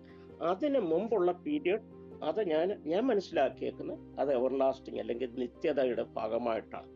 ഓക്കെ, അത് കഴിഞ്ഞിട്ട് ഇനി ഭാവിയിലോട്ട് പോകുമ്പോഴും ഈ പറയുന്ന പോലെ ടൈം ഇല്ലാത്തൊരു കാലം, അതല്ലെങ്കിൽ നമ്മൾ വെളിപ്പാട് പുസ്തകം 21, 22 ആ ചാപ്റ്റേഴ്സ് വരുമ്പോൾ മനുഷ്യരോടുകൂടി ഇതാ ദൈവത്തിന്റെ കൂടാരം. അത് കഴിഞ്ഞ് പിന്നെ അത് ടൈം കൗണ്ട് ചെയ്യുന്നില്ല. അത് ദൈവത്തോടുള്ള ബന്ധത്തിലാണ് പിന്നെ ടൈം പോകുന്നത്. നമ്മുടെ മനുഷ്യനോടുള്ള ബന്ധത്തിൽ നമ്മൾ ടൈം കൗണ്ട് ചെയ്യുന്ന പോലെ അവിടെ കൗണ്ട് ചെയ്യാൻ പറ്റുന്നില്ല. അത് ഞാൻ മനസ്സിലാക്കുന്ന ഒരു എവർലാസ്റ്റിംഗ് അല്ലെങ്കിൽ ടൈം ഇല്ലാത്തൊരു അവസ്ഥയിലേക്ക് പോകുന്നതായിട്ടാണ്. ആ രീതിയിലാണ് അത് ഞാൻ എടുക്കുന്നത്. ക്ലിയർ ആയെന്ന് ഞാൻ ചിന്തിക്കുകയാണ്. അപ്പോ ഈ ഒരു ടൈംലെസ് പീരീഡ് എന്നുള്ളതാണ് പാസ്റ്റർ വായി വരത്തുള്ളൂ. താങ്കളുടെ understanding is A timeless period in the past. അപ്പൊ ഈ അവിടെ പുത്രൻ എക്സിസ്റ്റ് ചെയ്തിരുന്നോ ഈ ടൈംലെസ് പീരീഡിൽ? പുത്രൻ എക്സിസ്റ്റൻസിലേക്ക് വന്നു. അതായത് നമ്മുടെ ഇവിടെ മീഖ 5:2 അവിടെ പാസ്റ്റർ വാക്യം വേണ്ട എനിക്ക്. ഞാൻ ചോദിച്ച പാസ്റ്റർ ഇത് പറഞ്ഞാൽ മതി. സംശയം ഉണ്ടെങ്കിൽ ഞാൻ വാക്യം വേണമെന്ന് പറയാം. ആശയം മതി. എനിക്ക് ആ ആശയം പറയാനായിട്ട് എനിക്ക് എന്തെങ്കിലും ഒരു സബ്സ്റ്റാൻഷിയേറ്റ് ചെയ്യാനായിട്ട് എന്തെങ്കിലും വേണമല്ലോ. ഞാൻ അതിന്റെ അടിസ്ഥാനത്തിലാണ് പറയുന്നത്. മീഖ 5:2 2 ഒറിജിൻ മശിഹായ്ക്കുള്ളതായിട്ട് പറയുന്നുണ്ട്. ഒരു ഒറിജിൻ എന്ന് പറഞ്ഞാൽ ബെത്ലഹേമിൽ നിന്നുള്ള ഒരു ഒറിജിൻ. അവിടെ പറയുന്നുണ്ട് അവന് വേറൊരു ഒറിജിൻ ഉണ്ടായിരുന്നു, അവന്റെ ഉത്ഭവം പണ്ടേ ഉള്ളതും പുരാതനമായത് തന്നെ എന്നവിടെ പറയുന്നുണ്ട്. അപ്പോൾ അങ്ങനെ ഒരു ഉത്ഭവം അതൊരു പക്ഷെങ്കിൽ എറ്റേണിറ്റിയിലായിരിക്കാം. ചില ബൈബിൾ ട്രാൻസ്ലേഷൻ എറ്റേണിറ്റിയിൽ എന്ന് പറയുന്നുണ്ട്. ആയിക്കോട്ടെ, പക്ഷെ ആ എറ്റേണിറ്റി ഉത്ഭവമുണ്ടായി. പിതാവായ ദൈവത്തിന് ഉത്ഭവമുള്ളവനല്ല. ഇവിടെയാണ് വ്യത്യാസം വരുന്നത്. എന്റെ ചോദ്യം വളരെ ഷാർപ്പാണ്. അപ്പൊ അതിന് കൃത്യം ആണോ അല്ലയോ എന്നുള്ള ഉത്തരം വേണ്ടി, അല്ലാതെ അങ്ങനെ ചിലപ്പോൾ ആയിരിക്കും ഇങ്ങനെ ചിലപ്പോൾ ആയിരിക്കും എന്ന് പറയുമ്പോൾ താങ്കൾക്ക് ഇതിനെ കുറിച്ച് ഒരു ധാരണയില്ലെന്നാണ് ഞാൻ ചോദിക്കുന്നത്. Timeless period in the past എന്ന് താങ്കൾ പറഞ്ഞപ്പോൾ ആ ടൈംലെസ് പീരീഡ് ഇൻ ദ പാസ്റ്റിൽ ഈ സൺ ഉണ്ടായിരുന്നോ എന്ന് ഞാൻ ചോദ്യം. അപ്പൊ വാട്ട് ഈസ് യുവർ അണ്ടർസ്റ്റാൻഡിങ്? ഉണ്ടായിരുന്നോ ഇല്ലായിരുന്നോ? ഞാൻ പറയുന്നേ ആ ടൈംലെസ് പീരീഡില് അല്ലെങ്കിൽ അവിടെ തനിക്ക് ഒറിജിൻ എടുത്തു എന്ന് ചില വ്യാഖ്യാനങ്ങളുടെ അടിസ്ഥാനത്തിൽ പറയാം. ഈ പറഞ്ഞ മീഖ 5:2 വ്യാഖ്യാനങ്ങളുടെ അടിസ്ഥാനത്തിൽ മാത്രം, അല്ലാതെ ഒരിക്കലും പറയാൻ പറ്റില്ല. എനിക്ക് എന്റെ ചോദ്യത്തിൽ അക്കോർഡിംഗ് ടു യുവർ അണ്ടർസ്റ്റാൻഡിങ് ഈ സണ്ണ് ആ പ്രീവിയസ് ടൈംലെസ് പീരീഡിൽ എക്സിസ്റ്റ് ചെയ്തിരുന്നോ ഇല്ലയോ? ഉണ്ടാകും. സൃഷ്ടിപ്പിന് മുമ്പായിട്ട് സൺ ഉണ്ടായിരുന്നു. സൺ തന്നെയല്ല, ഒരു കൂട്ടം ദൈവദൂതന്മാരും ഒക്കെ ഉള്ളതായിട്ട് നമ്മൾ കാണുന്നുണ്ട്. അവരൊക്കെ ഉണ്ടായിരുന്നു സൃഷ്ടിപ്പിന് മുമ്പ്. നിക്ക്. അപ്പൊ ഈ ദൈവദൂതന്മാര് സൃഷ്ടിയാണോ സൃഷ്ടാവാണോ? ഞാൻ പറഞ്ഞ പ്രപഞ്ച സൃഷ്ടിപ്പിന്റെ കാര്യം, ഇവരെല്ലാം സൃഷ്ടി തന്നെയാണ്. പക്ഷേ ഓക്കെ, ഞാൻ പറഞ്ഞ പ്രപഞ്ചം ആകാശവും ഈ പിന്നെ ദൂതന്മാര് സൃഷ്ടിയാണെങ്കിൽ സൃഷ്ടിപ്പിന് മുമ്പ് ദൂതന്മാർ എക്സിസ്റ്റ് ചെയ്തെന്ന് പറഞ്ഞു കഴിഞ്ഞാൽ അത് ബോഷ്ക്കെന്നല്ലേ വരൂ. കാരണം ഇത് സൃഷ്ടിയാണ്. അപ്പൊ സൃഷ്ടി എന്ന് പറഞ്ഞാൽ സൃഷ്ടി എപ്പോഴാ തുടങ്ങുന്നേ? അപ്പൊ സൃഷ്ടി കഴിയാതെ എങ്ങനെ ദൂതൻ ഉണ്ടായേ? ഞാൻ കറക്റ്റ് ചെയ്യാതെ അപ്പൊ സണ്ണ് കറക്റ്റ് ചെയ്യണ്ട. എനിക്കൊരു മിസ്റ്റേക്ക് പറ്റിയാണ്, ഞാൻ അത് കറക്റ്റ് ചെയ്യാണ്. അതായത് എനിക്ക് മിസ്റ്റേക്ക് പറ്റിയല്ല, എൻ്റെ അണ്ടർസ്റ്റാൻഡിങ് കറക്റ്റ് ആണ്. പക്ഷെ നിങ്ങളത് മനസ്സിലാക്കിയത് തെറ്റായിപ്പോയി. അതായത് ആരംഭത്തിൽ ആദിയിൽ എന്ന് പറയുന്ന ഉൽപ്പത്തി, ആദിയിൽ എന്ന് പറയുന്ന ആ സമയത്ത് സൃഷ്ടിപ്പ് നടത്തുന്നതിന് മുമ്പ് തന്നെ ക്രിസ്തുവുണ്ട്, അതുപോലെ മറ്റനേക ഹെവൻലി ബീങ്സ് ഉണ്ടായിരുന്നു. അതിനുശേഷമാണ് ഇവരെല്ലാം ഉള്ളപ്പോഴാണ് സൃഷ്ടി എന്ന് പറഞ്ഞാൽ ക്രിയേഷൻ. ഈ ക്രിയേഷൻ ഉണ്ടാകുന്നതിന് മുമ്പാണ് പാസ്റ്റർ പറഞ്ഞ ടൈംലെസ് പീരീഡ്. ഈ ടൈംലെസ് പീരീഡിൽ ആരൊക്കെ ഉണ്ടായിരുന്നു? ഞാൻ പറഞ്ഞ അത് താങ്കൾ എടുക്കുന്ന അംഗീകരിക്കുന്ന വാക്യമല്ലല്ലോ. ഇയ്യോബ് 38 പ്ലീസ് പാസ്റ്റർ, എനിക്ക് പാസ്റ്ററുടെ അണ്ടർസ്റ്റാൻഡിങ് പറഞ്ഞാൽ മതി. എനിക്ക് സംശയം ഉണ്ടെ പോലെ വാക്യം ഞാൻ താങ്കൾ എന്ത് മനസ്സിലാക്കുന്ന ചോദിക്കുന്നേ, അതങ്ങ് പറഞ്ഞാൽ മതി. നമുക്ക് കൗണ്ടറിന്റെ വാക്യം എടുക്കാമെന്ന്. പാസ്റ്ററിന്റെ അണ്ടർസ്റ്റാൻഡിങ് പറഞ്ഞു. ഈ ക്രിയേഷന് മുമ്പുള്ള ടൈംലെസ് പീരീഡിൽ ഈ ആരായിരുന്നു ഉണ്ടായിരുന്നേ? എനിക്ക് അങ്ങനെ പറയാൻ പറ്റില്ലല്ലോ. എനിക്ക് എന്തെങ്കിലും ഒരു ബേസിസിന്റെ അടിസ്ഥാനത്തിലല്ലേ പറയാൻ പറ്റുള്ളൂ. അപ്പൊ ഞാൻ പറഞ്ഞു, ഇത് പാസ്റ്ററെ ഞമ്മക്കൊരു ബിബ്ലിക്കൽ ഒരു പ്രസംഗം അല്ല വേണ്ടത്. ഇപ്പൊ ഏറ്റവും സിമ്പിൾ ആയിട്ട് താഴെ ഇരിക്കുന്ന ആളുകൾ കൂടെ മനസ്സിലാണ് ഞാൻ ചോദിക്കുന്നത്. പാസ്റ്റർ പറഞ്ഞു ഈ പറഞ്ഞ ടൈം എന്ന് പറയുന്ന ഒരു ബ്രാക്കറ്റ് പീരീഡിന് പുറകിലും അതിന് ശേഷവുമായിട്ട് ടൈംലെസ് പീരീഡ് ഉണ്ട്. ആ പിന്നെ പ്രീവിയസ് ടൈംലെസ് പീരീഡിനെ പാസ്റ്റർ പൂർവകാല നിത്യതയെന്നും ആഫ്റ്റർ ദ ടൈം പീരീഡിന് ശേഷം വരുന്ന ഫ്യൂച്ചർ ടൈംലെസ് പീരീഡിനെ ഭാവികാല നിത്യത എന്നും വിളിക്കുന്നു എന്ന് പറഞ്ഞു. അതെനിക്ക് മനസ്സിലായി. അപ്പൊ ഈ പ്രീവിയസ് ആയിട്ടുള്ള, അതായത് പ്രീവിയസ് ടൈംലെസ് പീരീഡിൽ ആരൊക്കെയാണ് ഉണ്ടായിരുന്നതെന്നാണ് ചോദ്യം. അത് പറഞ്ഞാൽ മതി. അത് ഞാൻ പറയാം. അത് ഒന്ന്, പ്രഭാത നക്ഷത്രങ്ങൾ അവരുണ്ടായിരുന്നു. പ്രഭാത നക്ഷത്രങ്ങൾ. ഈ പ്രഭാത നക്ഷത്രം ആരാന്ന് ചോദിച്ചാൽ രണ്ടുപേരെ എനിക്ക് വെളിപ്പെടുത്താൻ പറ്റും. ഒന്ന് അതായത് യെശയ്യാവ് 12-ാം അധ്യായത്തിലാണെന്ന് തോന്നുന്നു. അവിടെ ഒരു പ്രഭാത നക്ഷത്രത്തെ വരച്ച് കാണിക്കുന്നുണ്ട്. അതുകൂടാതെ മറ്റൊരു പ്രഭാത നക്ഷത്രമാണ് യേശു ക്രിസ്തു. അപ്പൊ ഇങ്ങനെ രണ്ട് പ്രഭാത നക്ഷത്രങ്ങളെ പറ്റി പറയുന്നുണ്ട്. അവർ രണ്ടുപേരും സൃഷ്ടിപ്പിന് മുമ്പുണ്ടായിരുന്നു. ഓക്കെ, ഏത് സൃഷ്ടിപ്പാ? ഈ പ്രപഞ്ച സൃഷ്ടിപ്പ്, ആകാശം, ഭൂമി, നക്ഷത്രങ്ങൾ ഇവയുണ്ടാകുന്നതിന് മുമ്പുള്ള കാര്യമാണ് പറയുന്നത്. അവര് സൃഷ്ടിപ്പാണോ എന്ന് ചോദിച്ചാൽ സൃഷ്ടിപ്പ്. അവരുടെ സൃഷ്ടിപ്പിനെ പറ്റി ഞാൻ ബൈബിളിലൊന്നും കണ്ടിട്ടില്ല. എന്നാണ് അത് നടത്തിയെന്നുള്ളത് എനിക്കറിയില്ല. ഞാൻ കംപ്ലീറ്റ് ആയിക്കോട്ടെ. അപ്പോൾ ഞാൻ മനസ്സിലാക്കിയേക്കുന്ന അനുസരിച്ച് ഒന്ന് പ്രഭാത നക്ഷത്രങ്ങളുണ്ട്, രണ്ട് ദൈവപുത്രന്മാർ. ഈ രണ്ട് ഗ്രൂപ്പായിട്ട് സെപ്പറേറ്റ് ആയിട്ട് പറഞ്ഞേക്കാണ്. ഈ രണ്ട് ഗ്രൂപ്പും നിൽക്കുമ്പോഴാണ് ഭൂമിക്ക് അടിസ്ഥാനമിടുന്നു. ഭൂമിക്ക് അടിസ്ഥാനമിട്ടപ്പോൾ നീ എവിടെയായിരുന്നു? ആ സമയത്ത് പ്രഭാത നക്ഷത്രങ്ങൾ ഒന്നിച്ച്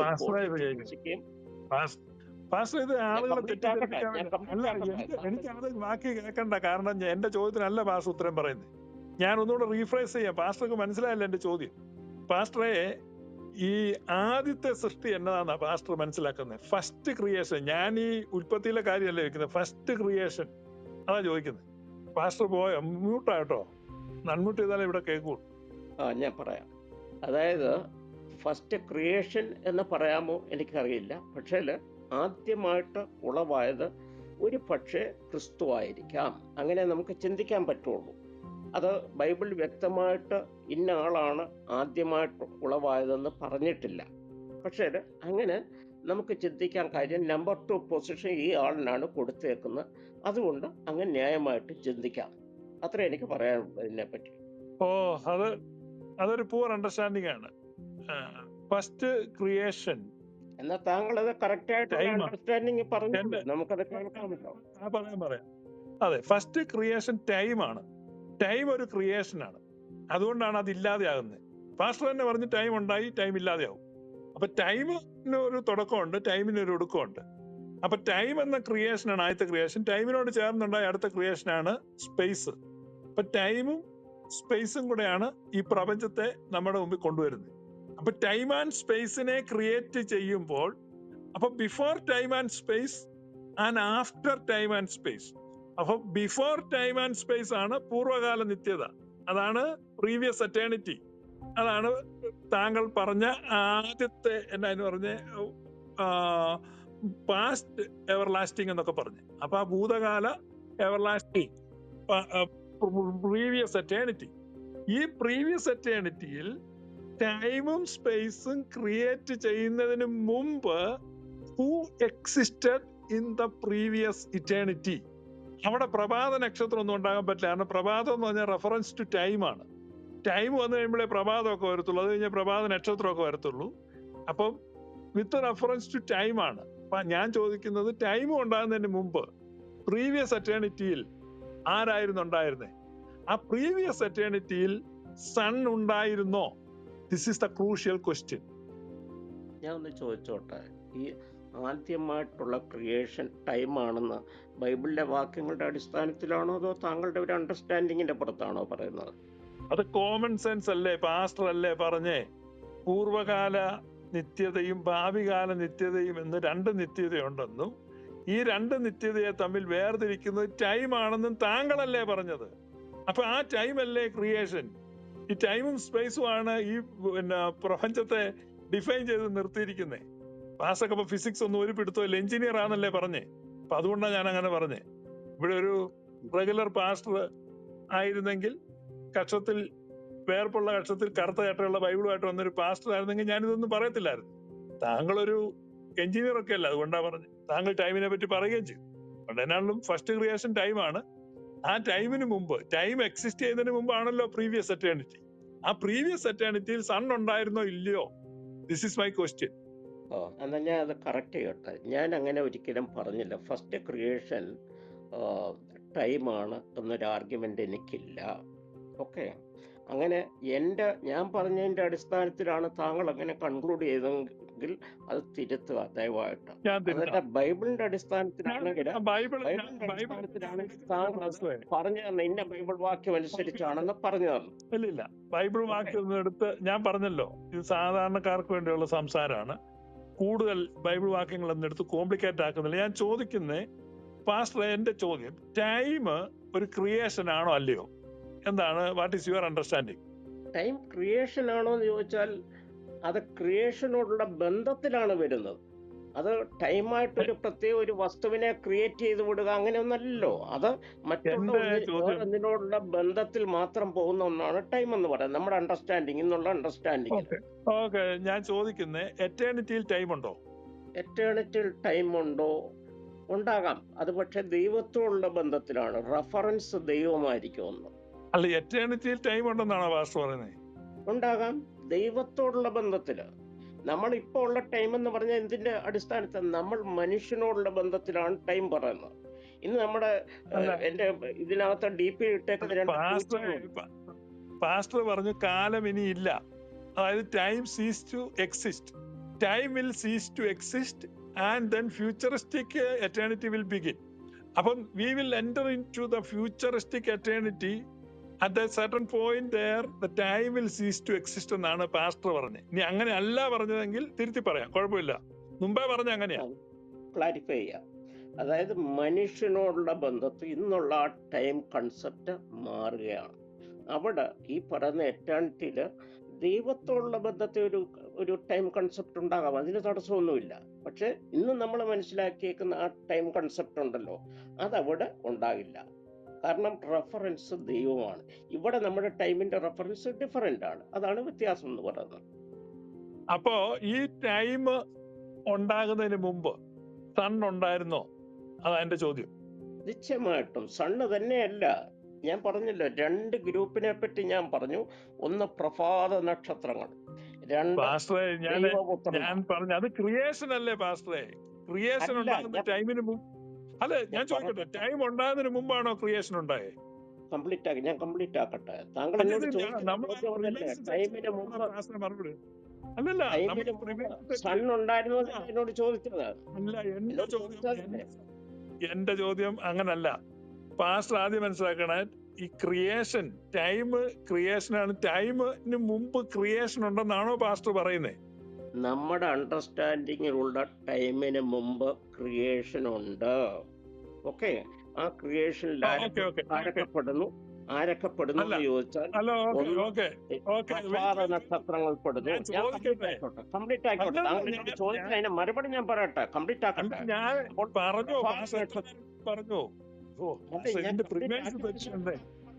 ഞാൻ 1 മിനിറ്റ് എടുക്കില്ല. ഇവിടെ പ്രഭാത നക്ഷത്രങ്ങൾ എന്നൊരു ഗ്രൂപ്പിനെ പറ്റി പറഞ്ഞു, 2 ദൈവപുത്രന്മാർ. ഇങ്ങനെ 2 ഗ്രൂപ്പുകൾ ഉണ്ടായിരിക്കുകയാണ്. അവരുടെ സാന്നിധ്യത്തിലാണ് ഭൂമിക്ക് അടിസ്ഥാനമിടുന്നു എന്ന് പറഞ്ഞാൽ ഭൂമിയുടെ സൃഷ്ടിപ്പ് നടത്തുമ്പോൾ അതിനു മുമ്പായിട്ട് എക്സിസ്റ്റ് ചെയ്യുന്ന ഒരു ഗ്രൂപ്പിനെ, 2 ഗ്രൂപ്പിനെയാണ് നമ്മളിവിടെ കാണുന്നത്. ഓക്കെ, അപ്പോൾ നമ്മൾ ചിന്തിക്കുന്ന ആ ടൈം കൺസെപ്റ്റിന് മുമ്പ് ക്രിയേഷൻ ഉണ്ടോ എന്ന് ചോദിച്ചാൽ ഉണ്ട്. ഈ ആൾക്കാരെല്ലാം അതിൽപ്പെടുന്ന. ഇനി പറഞ്ഞു. അപ്പൊ ടൈം ഇല്ലാത്ത ക്രിയേഷൻ എന്ന് പറയുമ്പം എന്താണ് അവിടെ ഉണ്ടായിരുന്നത്?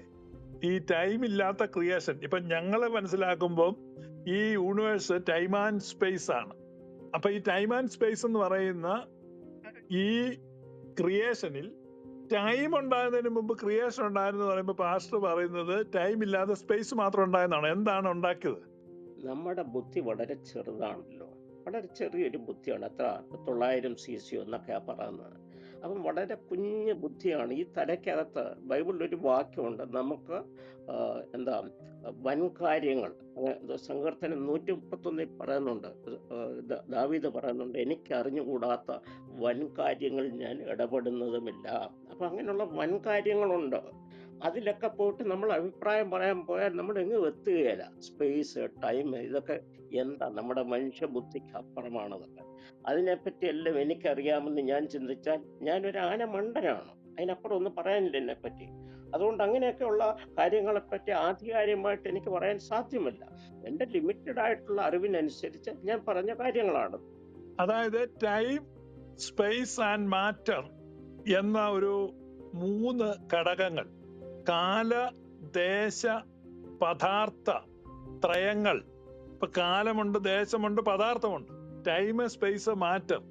ഇതാണ് നമ്മുടെ ദൃശ്യപ്രപഞ്ചം. നമുക്ക് കാണാൻ പറ്റുന്നത്, നമുക്ക് തൊടാൻ പറ്റുന്നത്, പരിശോധിക്കാനും പരീക്ഷിക്കാനും പറ്റുന്നത്, നമ്മുടെ മുമ്പിലുള്ള നോൺ തിങ്സ് ഈ 3 എണ്ണാണ്. ഈ നോൺ തിങ്സിനെ പറ്റി അതായത് നമ്മൾ അധിവസിക്കുന്ന ഈ എക്കോസിസ്റ്റത്തില് നമുക്ക് കാണാനും കേൾക്കാനും ഒക്കെ പറ്റുന്ന ഈ 3 പ്രതിഭാസമാണ് ടൈമും സ്പേസും മാറ്ററും. ഇതിനെപ്പറ്റി മനസ്സിലാക്കാൻ അങ്ങയുടെ 900 ഗ്രാം കൊണ്ട് പറ്റുന്നില്ല. You are unable to perceive these things എന്ന് താങ്കൾ കുറ്റസമ്മതം നടത്തിയിരിക്കുകയാണ്. അപ്പോഴാണ് താങ്കൾ ഇവിടെ വന്നിരുന്നിച്ച് കാണാൻ പറ്റാത്ത ഇതിന്റെ എല്ലാം സൃഷ്ടാവും നിയന്താവുമായിരിക്കുന്ന ദൈവത്തെ പറ്റി തള്ളാൻ വേണ്ടി നിൽക്കുന്നത്. അപ്പൊ ഇതൊരു വിരോധാഭാസമാണ്. ഞങ്ങളെ സംബന്ധിച്ച് പൗരസ്ത്യ ക്രിസ്ത്യാനികളുടെ രീതിശാസ്ത്രം എന്ന് പറഞ്ഞാൽ ഫ്രം നോൺ ടു അൺനോൺ ആണ്. അറിയുന്നതിൽ നിന്ന് അറിയാത്തതിലേക്കുള്ള യാത്ര. From known to unknown. ആദ്യം അറിയുന്നതിനെ പറ്റി പറയുക, പിന്നെ അറിയാത്തതിലേക്ക് സഞ്ചരിക്കുക. വിശുദ്ധ യോഹന്നാശ്ലീഹയുടെ സുവിശേഷം 3-ാം അധ്യായത്തിൽ യേശുക്രിസ്തു പറയുന്നുണ്ട്, ഭൂമിയിലുള്ളത് നിങ്ങൾക്ക് മനസ്സിലാക്കാൻ പറ്റുന്നില്ലെങ്കിൽ നീയൊക്കെ സ്വർഗത്തിലുള്ളത് എങ്ങനെ മനസ്സിലാക്കും? That's A great question. അപ്പൊ നമ്മുടെ ചുറ്റുമുള്ള ടൈം ആൻഡ് സ്പേസിനെ പറ്റി, മാറ്ററിനെ പറ്റി നമുക്കൊരു അഭിപ്രായമില്ല. എന്റെ 900 ഗ്രാം കൊണ്ട് ദാറ്റ് ഇസ് നോട്ട് ഇനഫ് എന്ന് പറയുമ്പോൾ, പക്ഷെ ഞാൻ കാണാൻ പറ്റാത്ത ദൈവത്തെ പറ്റി പറയാമെന്ന് പറയുമ്പോൾ അതിനകത്തൊരു വിരോധാഭാസം ഉണ്ട് പാസ്റ്ററെ. So here let us agree to disagree എന്നൊക്കെ പറയുന്ന പോലെ നമുക്ക് സമാധാനമായിട്ട് പിരിയാം.